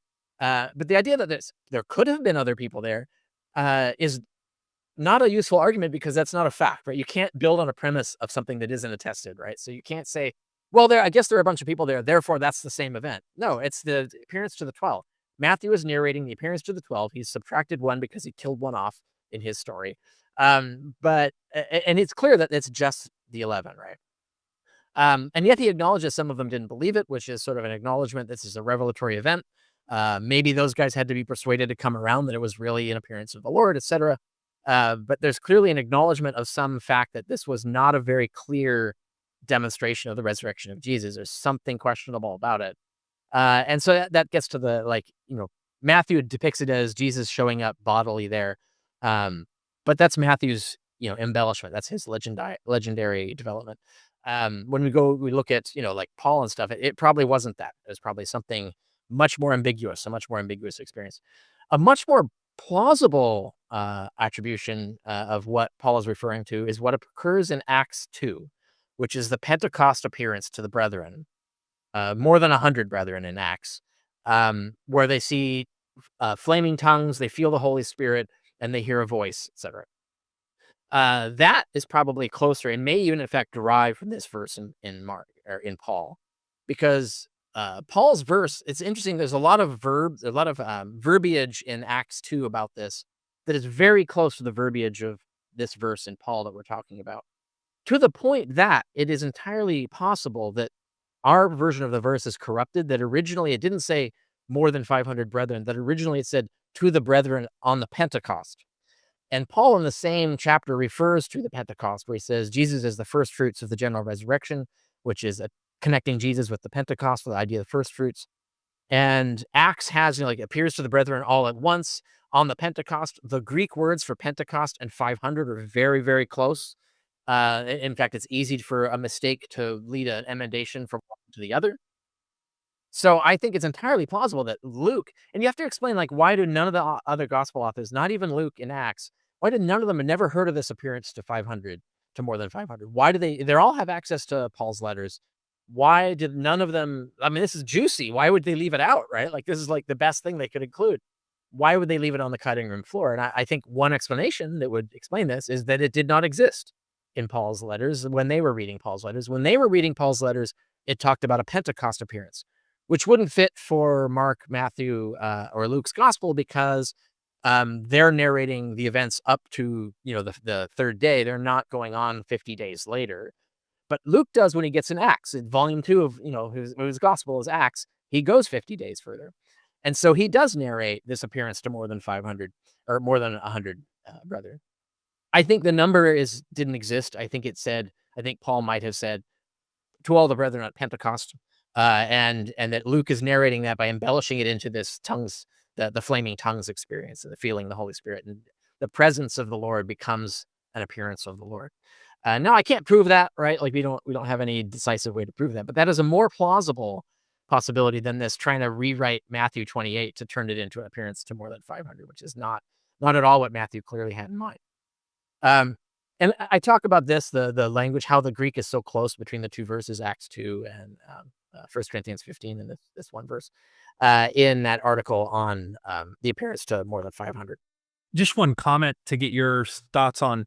I did a recent video where I'm mentioning some of these interesting parallels in response to Inspiring Philosophy, the apologist, who wants to deny that Dionysus was said in myth and lore and festivities of transforming water into wine.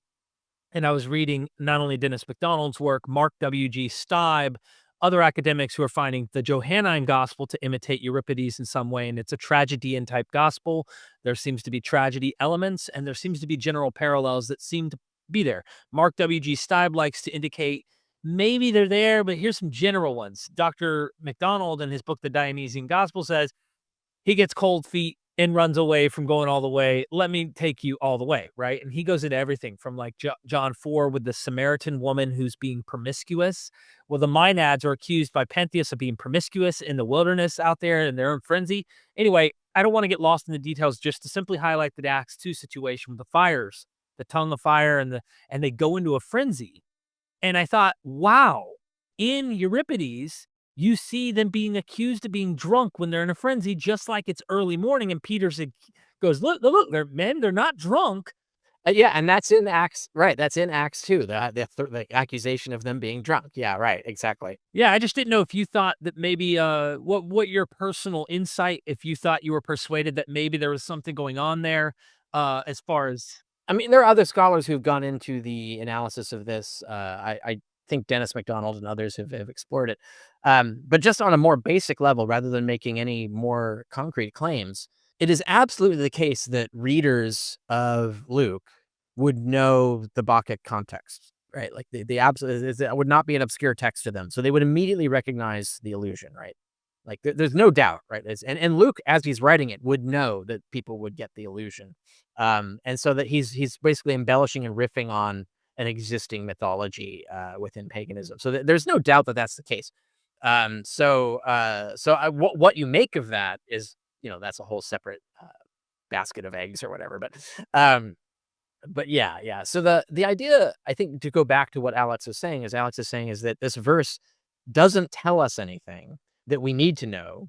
And notice that Sean and Craig, or Dr. Craig, are doing this thing again where they're just conflating the Gospels with Paul.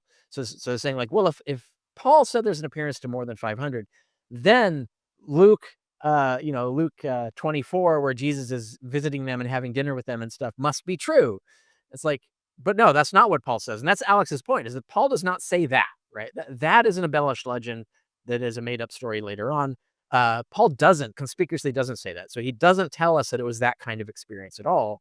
And if we look at what Paul does seem to think these experiences were like, they're inner visions, they're spiritual encounters, they're not bodily encounters.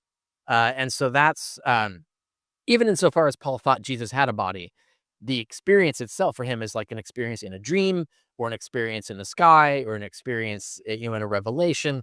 Like it's some sort of spiritual experience. It's not an ordinary, I had dinner with the guy, right? Like that's the thing. And so that Paul doesn't have any idea of it being any different from anybody else. The idea that it's different for anybody else was invented by the Gospels later, and not even the first Gospel, as Alex pointed out originally. Matthew's the first to even hint at a bodily and like a physical Jesus, like shows up and they can see him as a person. But even then, he says some doubted. So clearly Jesus doesn't look like himself. He looks like something else. So it's some sort of like visionary experience. Luke starts to like fix this problem by making it damn sure that no, he freaking came and he had dinner with these guys and they touched him. He was definitely a body. It wasn't a vision. It wasn't a phantom. It wasn't a dream. And then John runs with that to come up with even more elaborate ways to make the point. But by the time we're at Luke doing this, it's obvious that they're reacting to the tradition no longer satisfying them, right? They have to invent these details to fix the fact that the original story is not this. The original story is more wishy-washy. It's more of like the sort of visionary, dreamy kind of experience. And they don't like that. They have to get rid of that because that looks bad. They need a better, more concrete way of presenting it. So they have these apologetics that they invented. And that's why these apologetics don't exist in Matthew. That's why we don't see them in Mark. We don't see reactions to them in either because they didn't exist yet. So these stories that we see in Luke and John are late stories. They didn't exist when Matthew and Mark were writing. And they certainly didn't exist when Paul was writing. And even if the 500 people did all believe it was Jesus, how many of them were already predisposed to think this?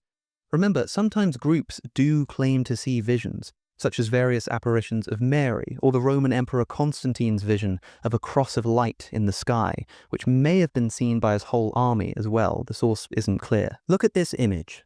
This is a picture of a crowd in Fatima, Portugal in 1917. This crowd, many more than 500 in number, were witness to the so-called miracle of the sun. A prophecy by 3 shepherd children said that the Virgin Mary would perform a miracle on the 13th of October, causing this large crowd to gather on that day. And the miracle happened. Testimonies from the members in the crowd were published in the newspaper. They claimed to have seen the sun dancing in the sky, zigzagging around, and even advancing towards the earth, all for 10 minutes. So a large crowd witnessing a prophesied miracle, and we actually know who saw it and precisely what they saw. We even have their direct testimony. Does Wes Huff believe in this Catholic miracle? Do you? And if not, why not? So I'm really curious your take. How do we respond to group visions of the Virgin Mary? I think here Alex is drawing our attention to a very important point, namely the antecedent beliefs of persons which would dispose those persons towards certain experiences.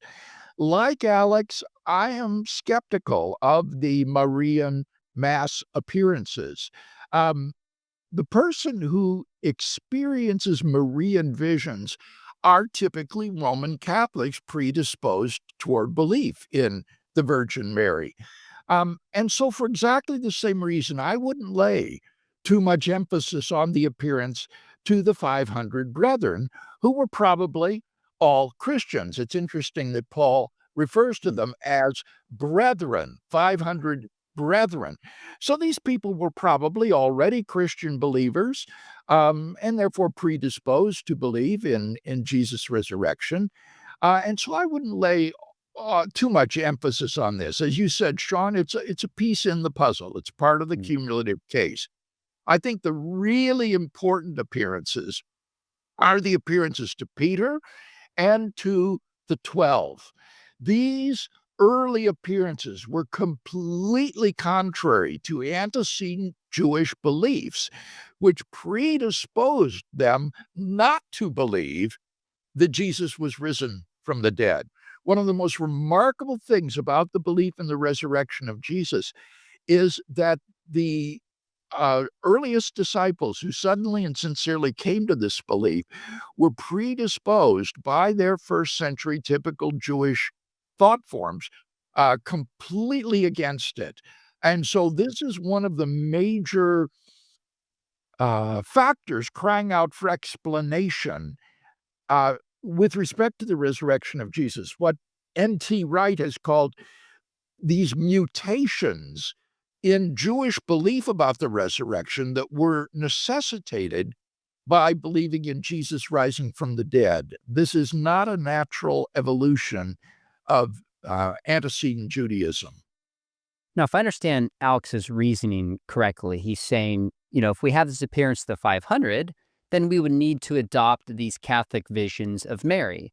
And since many people don't accept those, we should question the 500. I would say, well, all right, if we accept the 500 and be consistent in his eyes and accept the Marian apparitions, then you and I, Bill, would just need to maybe consider becoming Catholic, but he didn't need to completely shift his worldview and open it up to the supernatural, which would be far more jarring to him than it would be to you and me. But nonetheless, I think you're absolutely right. The predisposition changes everything. I think it's fascinating. We look at the accounts of the disciples, like Mary sees Jesus, doesn't really understand, like, what is going on when they view him. The disciples on Emmaus, even when Jesus is there, they don't understand. So they're predisposed to the opposite.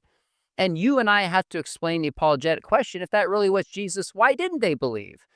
And so I think that predisposition, when you're told ahead of time, there will be this supernatural event, everybody shows up in a group. I think we have an adequate explanation for this that doesn't apply to the apostles.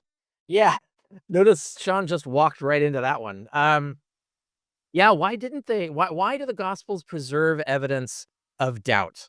And we have this just plainly stated in Matthew, and then it gets fictionalized in tales after Matthew. And because once again, they're conflating later Gospels with Paul and with earlier Gospels, and so that we can't allow that to happen. The later Gospels are making these stories up, right? But they're still preserving this idea of doubt, and they're trying to fix it by embellishing stories that solve the doubt. So that's why you get doubting Thomas. That's why you get the dinner party in Luke and so on. These are things that are meant to like solve this problem of doubt that got brought up by Matthew that some doubted. But the preservation of the concept of doubt, that goes back to the core idea that these were visions which are less concrete than actually what Luke and John are portraying. And in fact, so this is evidence that in fact, what Luke and John are portraying is not what originally happened. They had to make up those stories to cover up what originally happened, which was more doubtable. It's more ambiguous as to do we trust these dreams? Do we trust these waking visions? Like is this real or not? That was a conversation being had is evidenced by the Gospels preserving this point, and then Luke and John trying to apologize for it and fix it. But it's not fixed in Matthew. Notice it doesn't talk about how it got fixed. So that argument actually he ends up refuting himself with that. And the idea of the antecedent beliefs, everything Craig said is false. I'm so tired of him just saying false things over and over again. No, so these are antecedent Jewish beliefs, that there would be a resurrection, that there would be a Messiah who would face tribulation, and some Jews believe that the Messiah would be the first to rise from the dead. And Paul says Jesus is the first to rise from the dead, from the general resurrection. It's the first fruits of the general resurrection. So the idea that the Messiah would die and be resurrected actually is entirely in accord with antecedent Jewish beliefs. In fact, we have even outright evidence of messianic interpretations of a dying Messiah. And this is a complex question. We're talking about in pre-Christian Jewish thought, particularly in the Dead Sea Scrolls. We have it in Daniel 9. Daniel 9 talks about the Messiah, whose death will presage the end of the world. And for him, the one who rises is not the Messiah, but the archangel Michael, who shows up to resurrect the dead and so forth, but just within a few years after the death of the Messiah, the anointed one. And so Daniel 9 already creates the scriptural expectation that there will be a Messiah, some anointed person who's going to die, and their death is going to presage the near end of the world. The world's going to end any minute after that, like within a certain timeline, and the general resurrection will begin. So the idea of, the idea that God would not resurrect from the dead his own Messiah is, of course, that's not Jewish. The Jews obviously believed that God would resurrect his Messiah. So there's nothing antecedently improbable about any of this. Like the idea that the Messiah would die is already in Daniel 9. It's already starting the apocalyptic time clock, exactly like Christians seem to believe in. They think the end is going to arise any time now. Why would they think that? Well, because Daniel 9 has been fulfilled. The Messiah has been killed.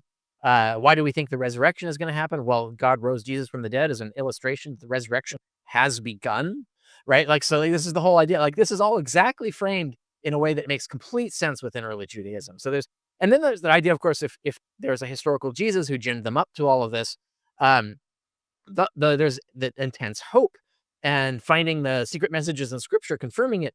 So just like when prophecy fails, just like in that UFO cult, there's this intense hope that he would be vindicated. So there's actually the opposite motive, this deep, deep desire that some sign would confirm that Jesus really was the Messiah despite his death. And believing that he's risen from the dead to presage the general resurrection of the dead, that is exactly the kind of thing that they would come to believe in this nexus of concepts that they've built. So that it's entirely plausible within the context of early Judaism. It's not antecedently improbable. It's an expectation that would make sense at the time. I would also point out that Sean is claiming to bite the bullet, and if we said, well, what if we just believe the Marian apparitions, then we solve Alex's argument, right? But that's not the point. Alex's point is that because he mentions more of these, right? So are you going to believe the Constantinian one? Are you going to believe Buddhist visions, Muslim visions? Are you going to believe all of them, right? Like, is that what you're going to do? But the thing is Alex's point is that the vision isn't believable, right? That's the thing, is that the apparition, all they saw was dancing lights in the sky. Like, it's an easily explicable psychological event. It doesn't confirm anything. Mary didn't descend from the sky and have dinner with people, right? Like, it's a very ambiguous, clearly psychological event. And that's what Alex's point is. So you can't bite the bullet and say, well, I believe the Marian apparition, because you're then abandoning all epistemic reasonableness, because there's no epistemic reason to believe that Mary actually appeared or did a miracle or whatever. The Marian apparitions are clearly just psychological phenomena. And that's the thing, is like, if that's what you're going to base your religion on, well, you've just refuted your religion, because now you're saying you're just so gullible that you'll believe even obvious psychological encounters rather than actual concrete evidence. So he's basically confessing that he's abandoning the epistemic standard that we need to actually justify believing in anything. And so that's why Sean's argument there doesn't rescue him from Alex's point. Let's see, do I have anything else? So first is Peter. There are 2 epistles in the New Testament attributed to this apostle, 1st and 2nd Peter. Importantly, most scholars do not think that Peter actually wrote both of these texts, especially 2nd Peter, which is one of the most disputed texts in the New Testament. They're still early texts, but probably not both written by Peter. At least one of them is likely a forgery. There are scholars who defend the Petrine authorship of both epistles, of course, but the consensus is against them. We've talked about the appearances to the 500. We can talk about the appearances to the disciples. But what confidence do we have in particular for an appearance of Jesus to Peter? The fact of a post-mortem appearance of Jesus to Peter is guaranteed by the list in the very old tradition handed on by Paul in 1 Corinthians 15, verses 3 to 5. It is vouchsafed by Paul's personal acquaintance with Peter. And then also in Luke 24:34, we have independent verification or attestation of this appearance. So no scholar today doubts that Peter had such an experience. Part of the question is, do we just trust certain witnesses who we have a writing in their own words saying they've seen the risen Jesus? So Joe Rogan asks about people who witnessed the resurrection, or it is attributed to them as witnessing the resurrection. That was a piece of the discussion. So in 1 Corinthians 15, this is not Peter's own words, but it's Paul in an early creed referencing Peter.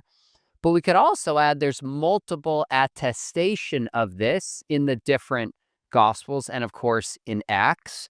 But what's interesting, and this would take us aside here, is that if Mark really does report some of the eyewitness account of Peter, as some of the early church fathers indicate, then in Mark 16:7, it says, tell his disciples and Peter, would be an interesting, at least indication in that direction, that Mark and Peter is just firmly aware and proclaiming that Jesus did appear to him. So I think that was some of the debate as it goes to 1 Peter. But nonetheless, for the reasons that we mentioned, although we don't have Peter in his own direct words saying this, given the early multiple accounts that we had, you're arguing that we are on solid ground confirming that there's early evidence for an appearance to Peter, and Peter believed this. Is that fair? All right. But this is unanimous among New Testament scholarship. I remember the skeptical German New Testament critic Gerd Ludemann saying that it is historically certain. Now, those are his terms, not mine. Historically certain that Peter and the earliest disciples had experience of Jesus after his death, in which Jesus appeared to them as the risen Christ. So no New Testament historian denies the historicity of the appearance to Peter. Yeah. I agree with that. I think what they're implying is that therefore Peter had dinner with the resurrected Jesus, right? Like that he met, Jesus showed up, looked like he did in life in a normal human body, sat down, let him touch him and all that stuff. But that's the mistake, right? The reality is, yeah, sure. We can be very confident. I think Ludeman is correct. We can be very confident that the first person to receive a revelation, whether it was a dream or a waking vision, or claiming to have done so, that Peter was the first and that he got it all started. I think that not only we do have only like the one thing in 1 Corinthians 15 where Paul says Peter is first. But when in Romans 16:25-26, Paul says the gospel is learned through revelations, right? So that means that if Peter is the first, then he must have had an appearance, right? So you can triangulate this evidence even from Paul that clearly everybody knew that Peter had the first vision and is the first to report it. He probably inspired the other apostles who would not have been called apostles at that time, but his council of 12 to also claim to have visions as well, independently, and so on. So I think it's entirely plausible that Peter is the first and he did have an experience. The question is, and this is Alex's point, what kind of an appearance?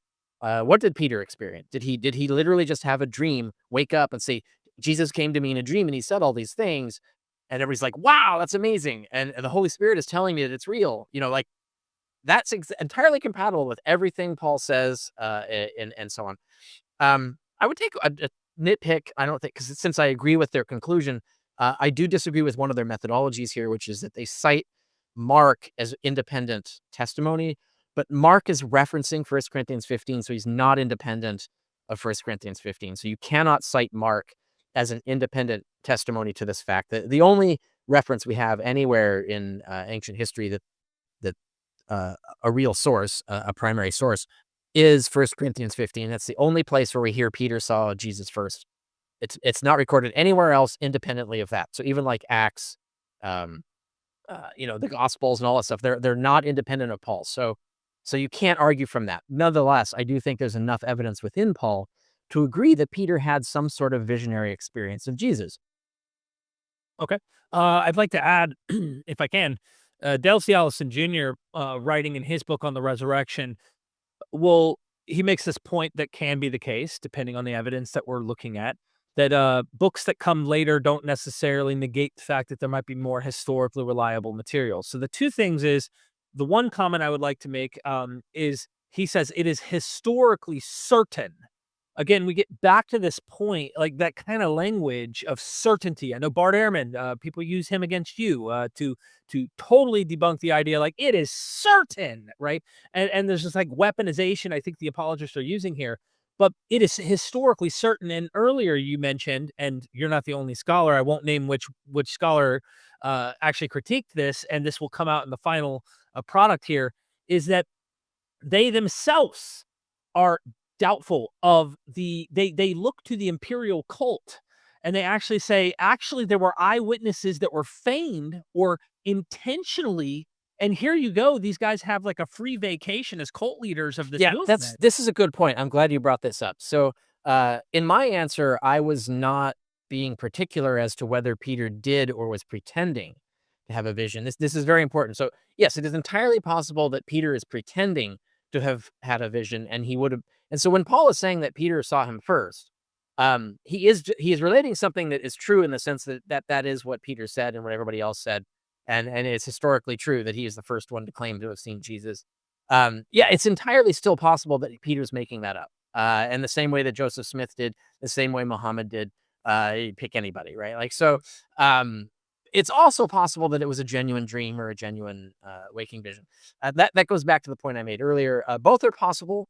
And so when I say I agree with Ludeman that it is historically certain, I mean the claim, right? So that Peter claimed to have seen Jesus and he was the first to do so. I think that is true. Paul is not making that up. And so, yeah, you can get deeper into that and say, well, was Peter lying? Was he fibbing? Was he exaggerating, etc.? We don't have any data to tell one way or the other, right? So yeah, I think that's an important distinction to make, and I'm glad you brought that up.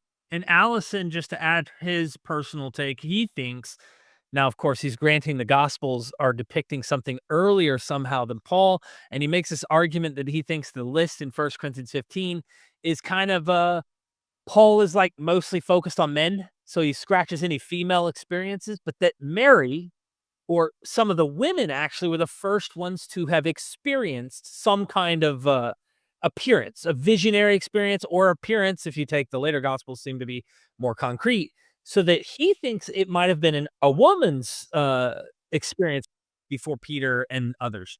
I understand the argument. I disagree with it for the reason that it is based on a false premise, but it's a false premise that Christian apologists keep repeating, which is this idea that no one trusted women, that women were so inferior that they would never have a woman as the first revelator. That's just not true. So if it had been true that the first revelation came to Mary, she would be revered as the first revelator and she would be in the creed. And if they needed male confirmation, then they would say, and it was confirmed by Peter, yada, yada. Right. So they wouldn't erase her. If she was actually the first to see Jesus, she would be fundamental to the creed. She would not have been erased at all. So I don't think that's the case. Also, Paul, there are several passages in Paul where he appears to, like there's a Junius in Paul that actually is in the feminine. And so it suggests that, and he calls them an apostle. So it suggests that Paul's aware of women who are apostles and just takes it for granted that women could be apostles. And that's pretty good evidence, I think. And so that means when Paul says appeared to James and then the other apostles, that other apostles could include women. There's no particular reason why it wouldn't include women, if there were any, right? So it isn't necessary for Paul to go out of his way to erase women. If he thought women are among the apostles, he's covered them already. They're in there. So I think I don't think that the argument holds that we can argue for an earlier appearance to a woman. I think that's an evolution. That's why you don't see it in Mark, right? So the first appearance is of an angel reporting the appearance, right? So it's Mary doesn't see Jesus, she sees the angel. I think that gets ported into Mary, because you see in Luke, it gets a little more embellished, Mary's encounter. And then it's in John that you have the first time that Mary is the first one to run into Jesus. So it's a really, really late story, and it seems to be this sort of extended, basically the story is getting telescoped. It was Mary saw the angels first, becomes Mary saw Jesus first. And I think that's a late development. It's a historical, legendary development over time. I don't think it supports an earlier version of it. Second is Paul. There are 13 epistles in the New Testament attributed to Paul, but many of these are also believed not to have actually been written by him. The consensus is that 7 of them are undisputedly his, whereas the rest are contested. Some, like 1st and 2nd Timothy and Titus, are firmly believed to be pseudonymous, written by somebody else. But even if Paul wrote all of these letters, remember what we're looking for here. Remember what Rogan asked. Some sort of a recollection or a writing or something that's attributed to them of being witness to his resurrection. Paul never claims to have encountered the physically resurrected Jesus. Even his conversion story in Acts just describes him seeing a flash of light and hearing the voice of Christ while on the road to Damascus. He never even claimed to meet the risen Jesus in the flesh, which I think is what Rogan is looking for here. Do we have reliable testimony that Paul saw Jesus in the flesh, not just as a vision or a spirit? Well, now, in the Apostle Paul, we have the testimony of someone who claims to have actually been an eyewitness of the risen Jesus. His experience is recounted 3 times in the book of Acts and is confirmed by Paul's references to it in his own undisputed letters. Now, I'm not really sure what Alex means by seeing Jesus in the flesh, since it's the testimony of the New Testament that a resurrection body is radically different than our present mortal bodies.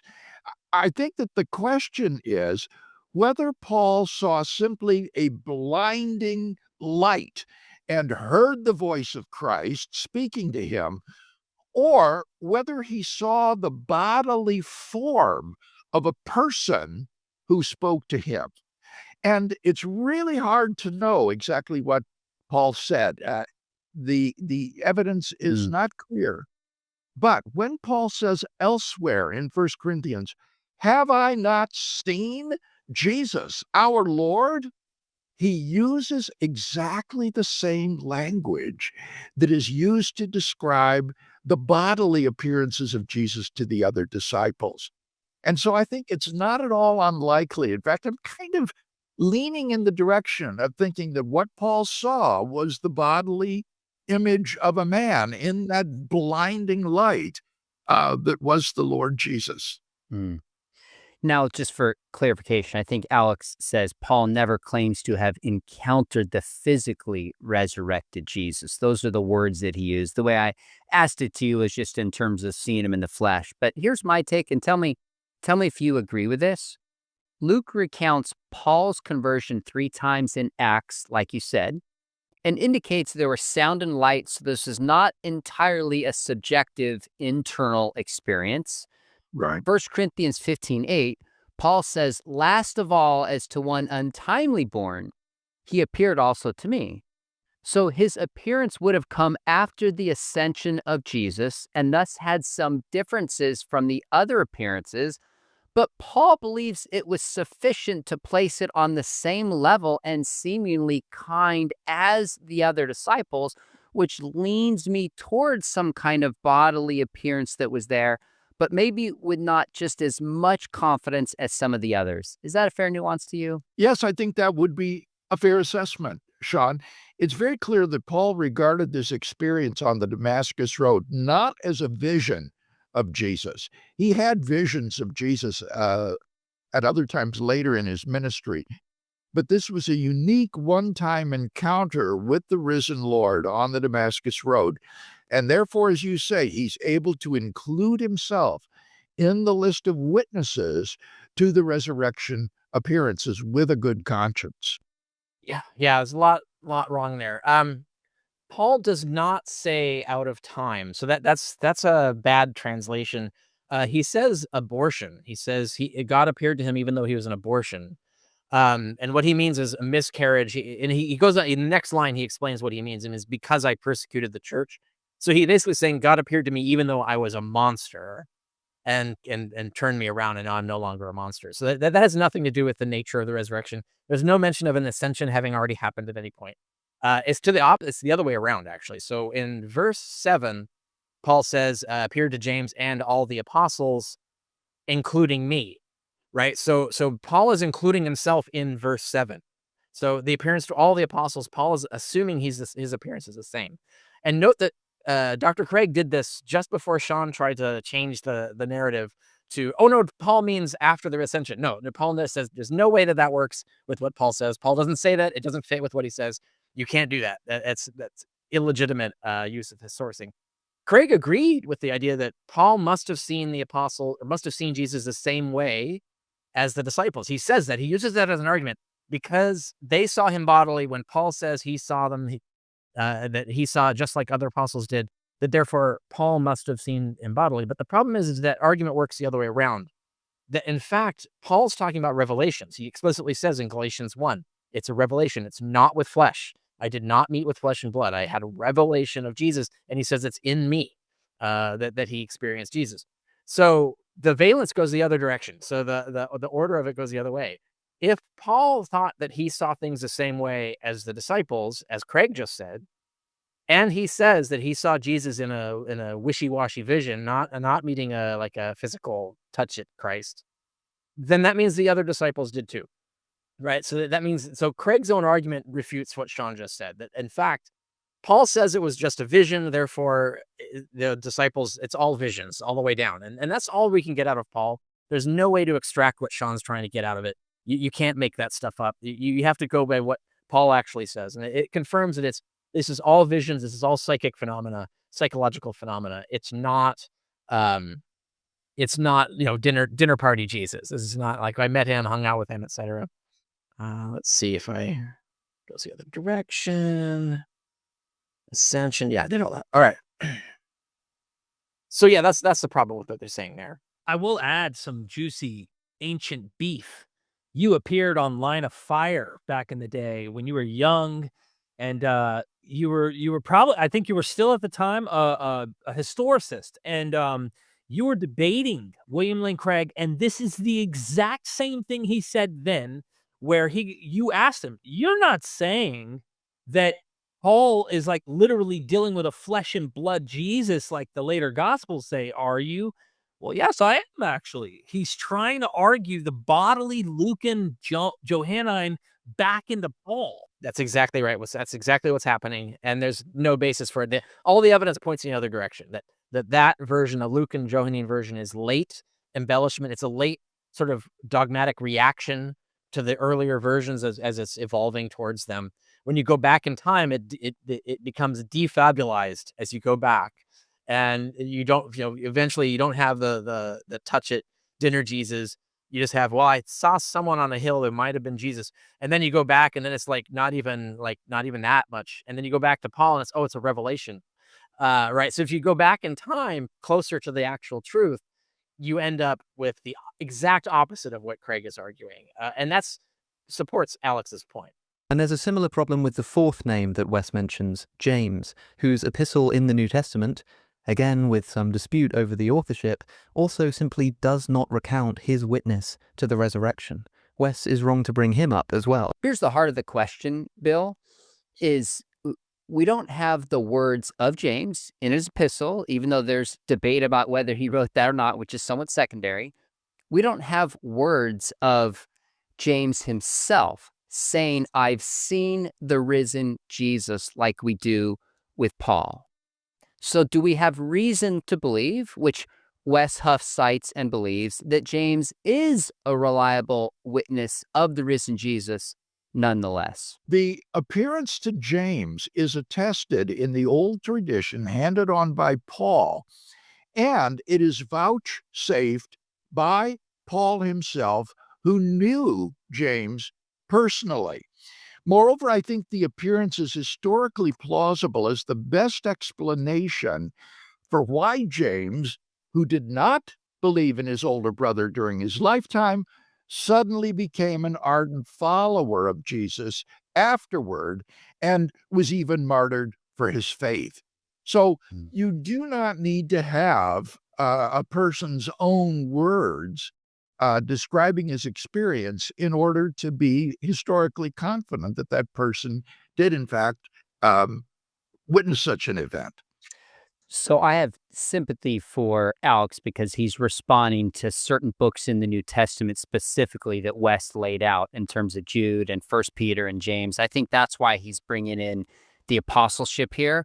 But really, the key point that I think Wes was making, and maybe if he went back and had that conversation again, he might frame it and defend it a little bit differently, is that James is a reliable eyewitness of the risen Jesus, even if we don't have his own words saying that he's seen the risen Jesus.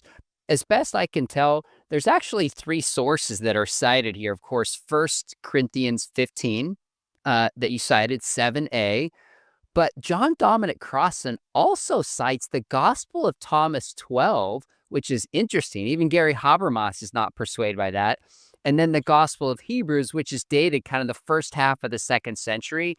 Now, I don't put a lot of credence in those. I think the main source is 1 Corinthians 15. But would you say, like, I guess I'm curious, how high would you rate our confidence in the appearance of James compared to Paul, where we have his own testimony, or Peter, where we have multiple accounts of it? How much historical confidence would you put in the appearance to James? Well, I think it's right up there near the top. And of course, Paul is indisputable because we have letters from this man in which he talks about the appearance. But with respect to James, as I say, Paul knew James. He met with him during a 2-week period, just within 3 years after his own conversion on the Damascus Road. And James and Peter were telling him that they had seen Jesus risen from the dead. And this was then mediated to Paul as well by this very old tradition that goes right back to the first few years of the Christian church in Jerusalem. So we're in contact here with someone, namely Paul, who spoke with James and tells us what he believed. And James then became the leader of the New Testament church, and as I say, was eventually martyred for his faith in Christ. Now, that's remarkable enough in itself, but when you reflect on the fact that James wasn't a follower of Jesus during his lifetime, you've got to have some kind of explanation for this transformation in James that took place. The crucifixion of his older brother wouldn't do it. That would only convince him more deeply that his messianic delusions were insane and brought about his demise. What would produce so transformative a change in James that he would now be willing to die for his belief in Jesus Christ? And I can't think of any better explanation than Paul's words, "Then he appeared to James." Yeah, of course, people die for false beliefs all the time. People, whether they might genuinely believe something and die for it, or they might even die for a cause, knowing that they have to maintain the false claim to defend the cause and so on. So that whole dying for a lie thing, I have a whole article on dying for a lie. Did the apostles die for a lie? I have a whole article on that on my blog, and you can check that out at richardcarrier.info. But I want to skip past that because we actually don't have any evidence that any James died, because it all comes from super late legends, like literally apocryphal legends, non-canonical things that they just said that they don't believe, right? That we should reject non-canonical texts. So we have no canonical evidence that James, the James we're talking about, which is James, the brother of the Lord, was ever killed. That's not in the New Testament, and it's not. It appears only in later legends. So Book of Acts also, Dr. Craig is conflating James, the brother of the Lord. He's the one who's saying that he didn't believe in him during life. We'll get to that in a moment. But rather than James the apostle, who did believe in Jesus, he was one of the 12, right?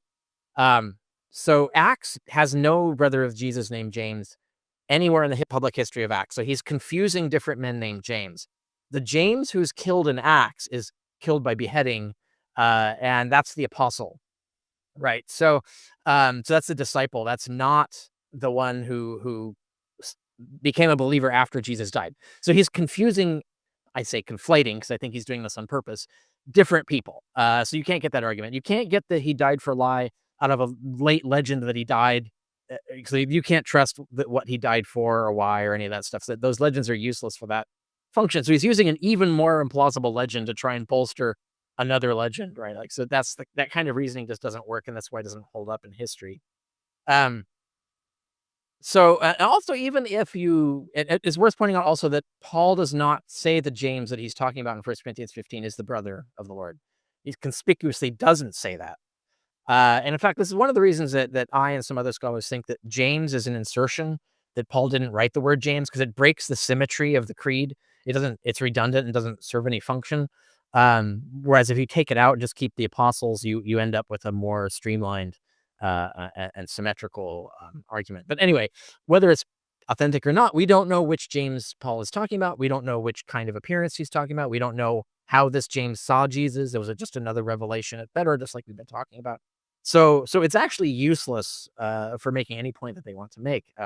And it is significant that the letter attributed to James, or at least a James, because note that the James of the letter also does not claim to be the brother of Jesus. That James also doesn't ever mention any of this. So you had access to a eyewitness, and they didn't tell you anything. So you have no information about what James supposedly saw or when. And it's also, if you point out, like, even if you try to insist that he has to be James the brother, we actually don't have any evidence that he didn't believe before Jesus died. Because there are scenes early in Jesus' ministry where he dismisses his family, but they never say what happens after that. So they don't say that maybe James turned around and joined the movement at some point, and they just doesn't get narrated in the Gospels. We have no evidence that he was adamantly an unbeliever when Jesus died and was converted to the faith. There's literally no text that says that James was an unbeliever. Jesus appeared to him as a risen body or a risen person and then convinced him. We've none of that. That's an invention of Christian apologists like Dr. Craig. All we have is this reference to an appearance to James that happened after the others. We know nothing about that appearance. It's not narrated in any gospel.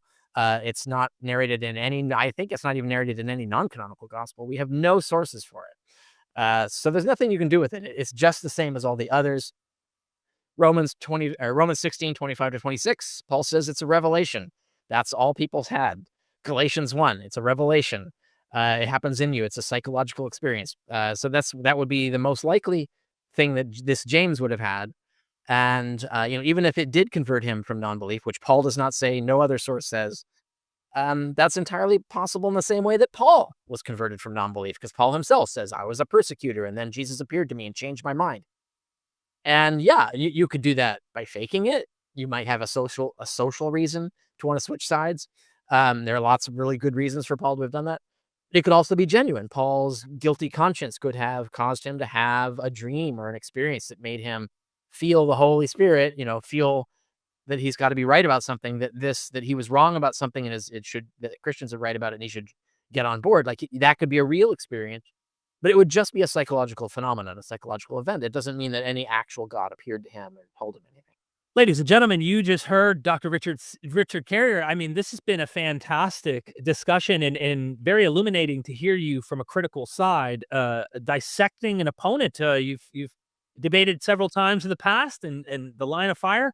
If we're going to put a bow on this, I kind of want to just say this, and then wherever you want to go in terms of wrapping up this whole assessment of this video, and that is, the apologists have one conclusion, and it's not just one conclusion, it's a necessary conclusion that they must draw, and they want to kind of act like it's the logical, obvious conclusion, which makes everyone else, and by their what they're saying here, really, everyone else is ignorant, dumb, or something, because it's so obvious what they're getting as the conclusion. Yeah, that's good. I'm glad you pointed that out. That's a good point, because, that is true. I was taking this for granted, but every one of their arguments is based on this snide, snobby assumption that Alex didn't think of this. No one thinks of this. Wow, how could he be so ignorant not to have thought of this? How did he not know this, etc.? I'm pretty sure he did think of it. I'm pretty sure he did know it, right? Like, I mean, it's not ignorance that's the issue here. The issue here is you're making shit up. Right? Like Craig made up a ton of premises, like the pre-Mark and passion narrative. Like, his whole apologetic in defense of that is bogus, right? It's just a crank made up thing. Like, there's no evidence for it, and all the evidence we have is against it. And so that's just the only one. You go back through the clips and see my comments and other things. You'll see that, he makes up premises a lot and bases his arguments on these bogus premises, and then hides the fact that they're bogus because he defends those premises elsewhere on a massively elaborate, specious apologetical argument. And so there's made up stuff. There's also stuff that's irrelevant. So notice that a lot of times they changed what Alex's argument was because they couldn't really respond to what he really said. Change it into something else that they could argue against, right? And hope you didn't notice that happened. And so there's a lot of these tactics you could see in what they're doing there, as well as the illogical arguments. So, like the assuming that, just blatantly assuming that when Paul says appearance, he means dinner party Jesus, right? And then not what Paul himself says, which is inner revelation Jesus, right? Like a not flesh, in me revelation, right? Like this. So this kind of conflation of facts sort of create an alternate version of reality, and then insist that everybody's stupid for not realizing it. This is intentional. This is a rhetorical device.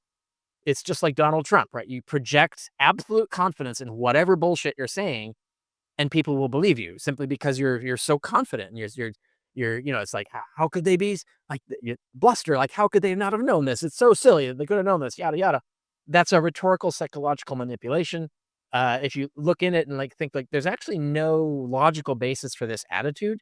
So why am I allowing that emotion to affect my impression as to the validity of their argument? It should have the opposite effect. You should say, well, why are they trying to emotionally manipulate me with bullshit? And that's the question you need to ask. And it's the answer to that question that will lead you out of the delusion that they're marketing. I actually had this problem when me and Neil did the critique video, that I was using your source, it wasn't Not the Impossible Faith, but the book that goes into Irenaeus and the sources for Mark's long. A Hitler, Homer, Bible, Christ, which has a chapter on the long ending of Mark, which is what you're talking about. Yeah. I have never seen I've been around for a minute now on YouTube, not too long, but long enough, right? 4 or 5 years, Myth Vision's been around, and I've done some pretty critical stuff against Christians. This is like a phenomena that should be studied. I've never seen anything like this. Wes Huff did a video critiquing Neil. He made this wild claim that this only Mark leaves this gap, and that all the other texts don't, which is easily falsifiable in Vaticanus, Alexandrinus. Like, Yeah, and you even could. in Yeah, Vatican- not unusual. Yeah, right. Right. Well, when we critiqued him, literally, because he called Neil dishonest and then said was mostly false, when we did a criticism and said, dude, you're being dishonest. You're clearly wrong. Here's the evidence. I've never seen more comments, more dislikes. I almost have a 50-50 ratio where you know that triggered, coping fundamentalists that are like cult-like mentality followers of West cannot see how I just falsified, me and Neil falsified his claims. And then West came out and said that much through his buddy Steven, which we recorded with, to say, yep, West took the video down and was wrong. Still, they still think we're wrong. Yeah, and notice how that explains, go full circle right to the back.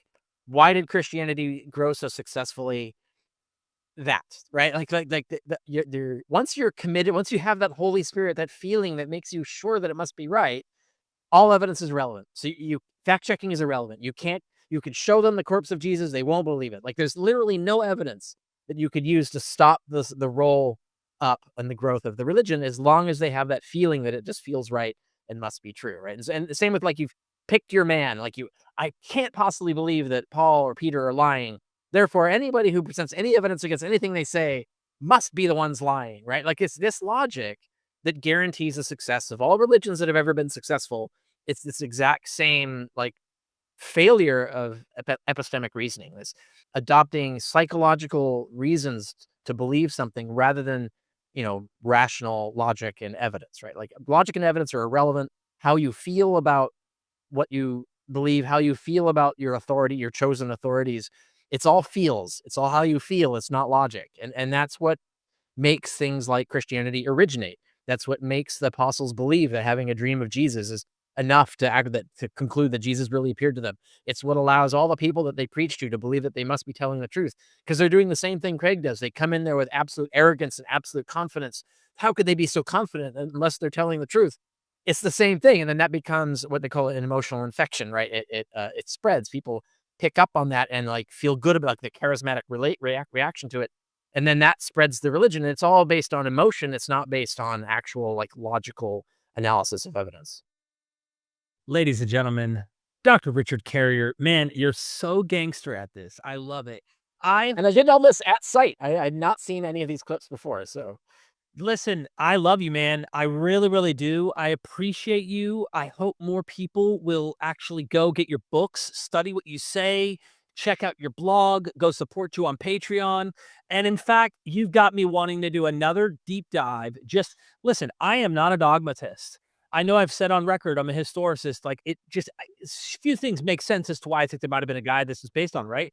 But let's peel Derek Lambert's ideas apart and allow Dr. Carrier to bring a scalpel and say, hey, let's think this through. Here's what I think. And especially since everything you would likely say, I was there. I was here, right? And I'm so now now I know exactly how it felt to like, that seems logical and so forth. And I know what it took to like finally make me not convinced by those arguments anymore. So I've been through it. And so, yeah, absolutely. That would be a useful conversation to have. Look, I have no dogma here. Like, it doesn't bother me if there was a dude or wasn't a dude. Yeah. And me too, right? Like, 1 in 3 chance there was a dude, like, that's pretty good chance, right? Like, it's entirely plausible that there was a dude. But yeah, that's why I think that this black and white reasoning, but the people react to this, right? Again, that's an emotional reaction. It's not a logical or rational reaction. Thank you. All the links are in the description. Wait till you see the final product, ladies and gentlemen, and never forget, we are Myth Vision.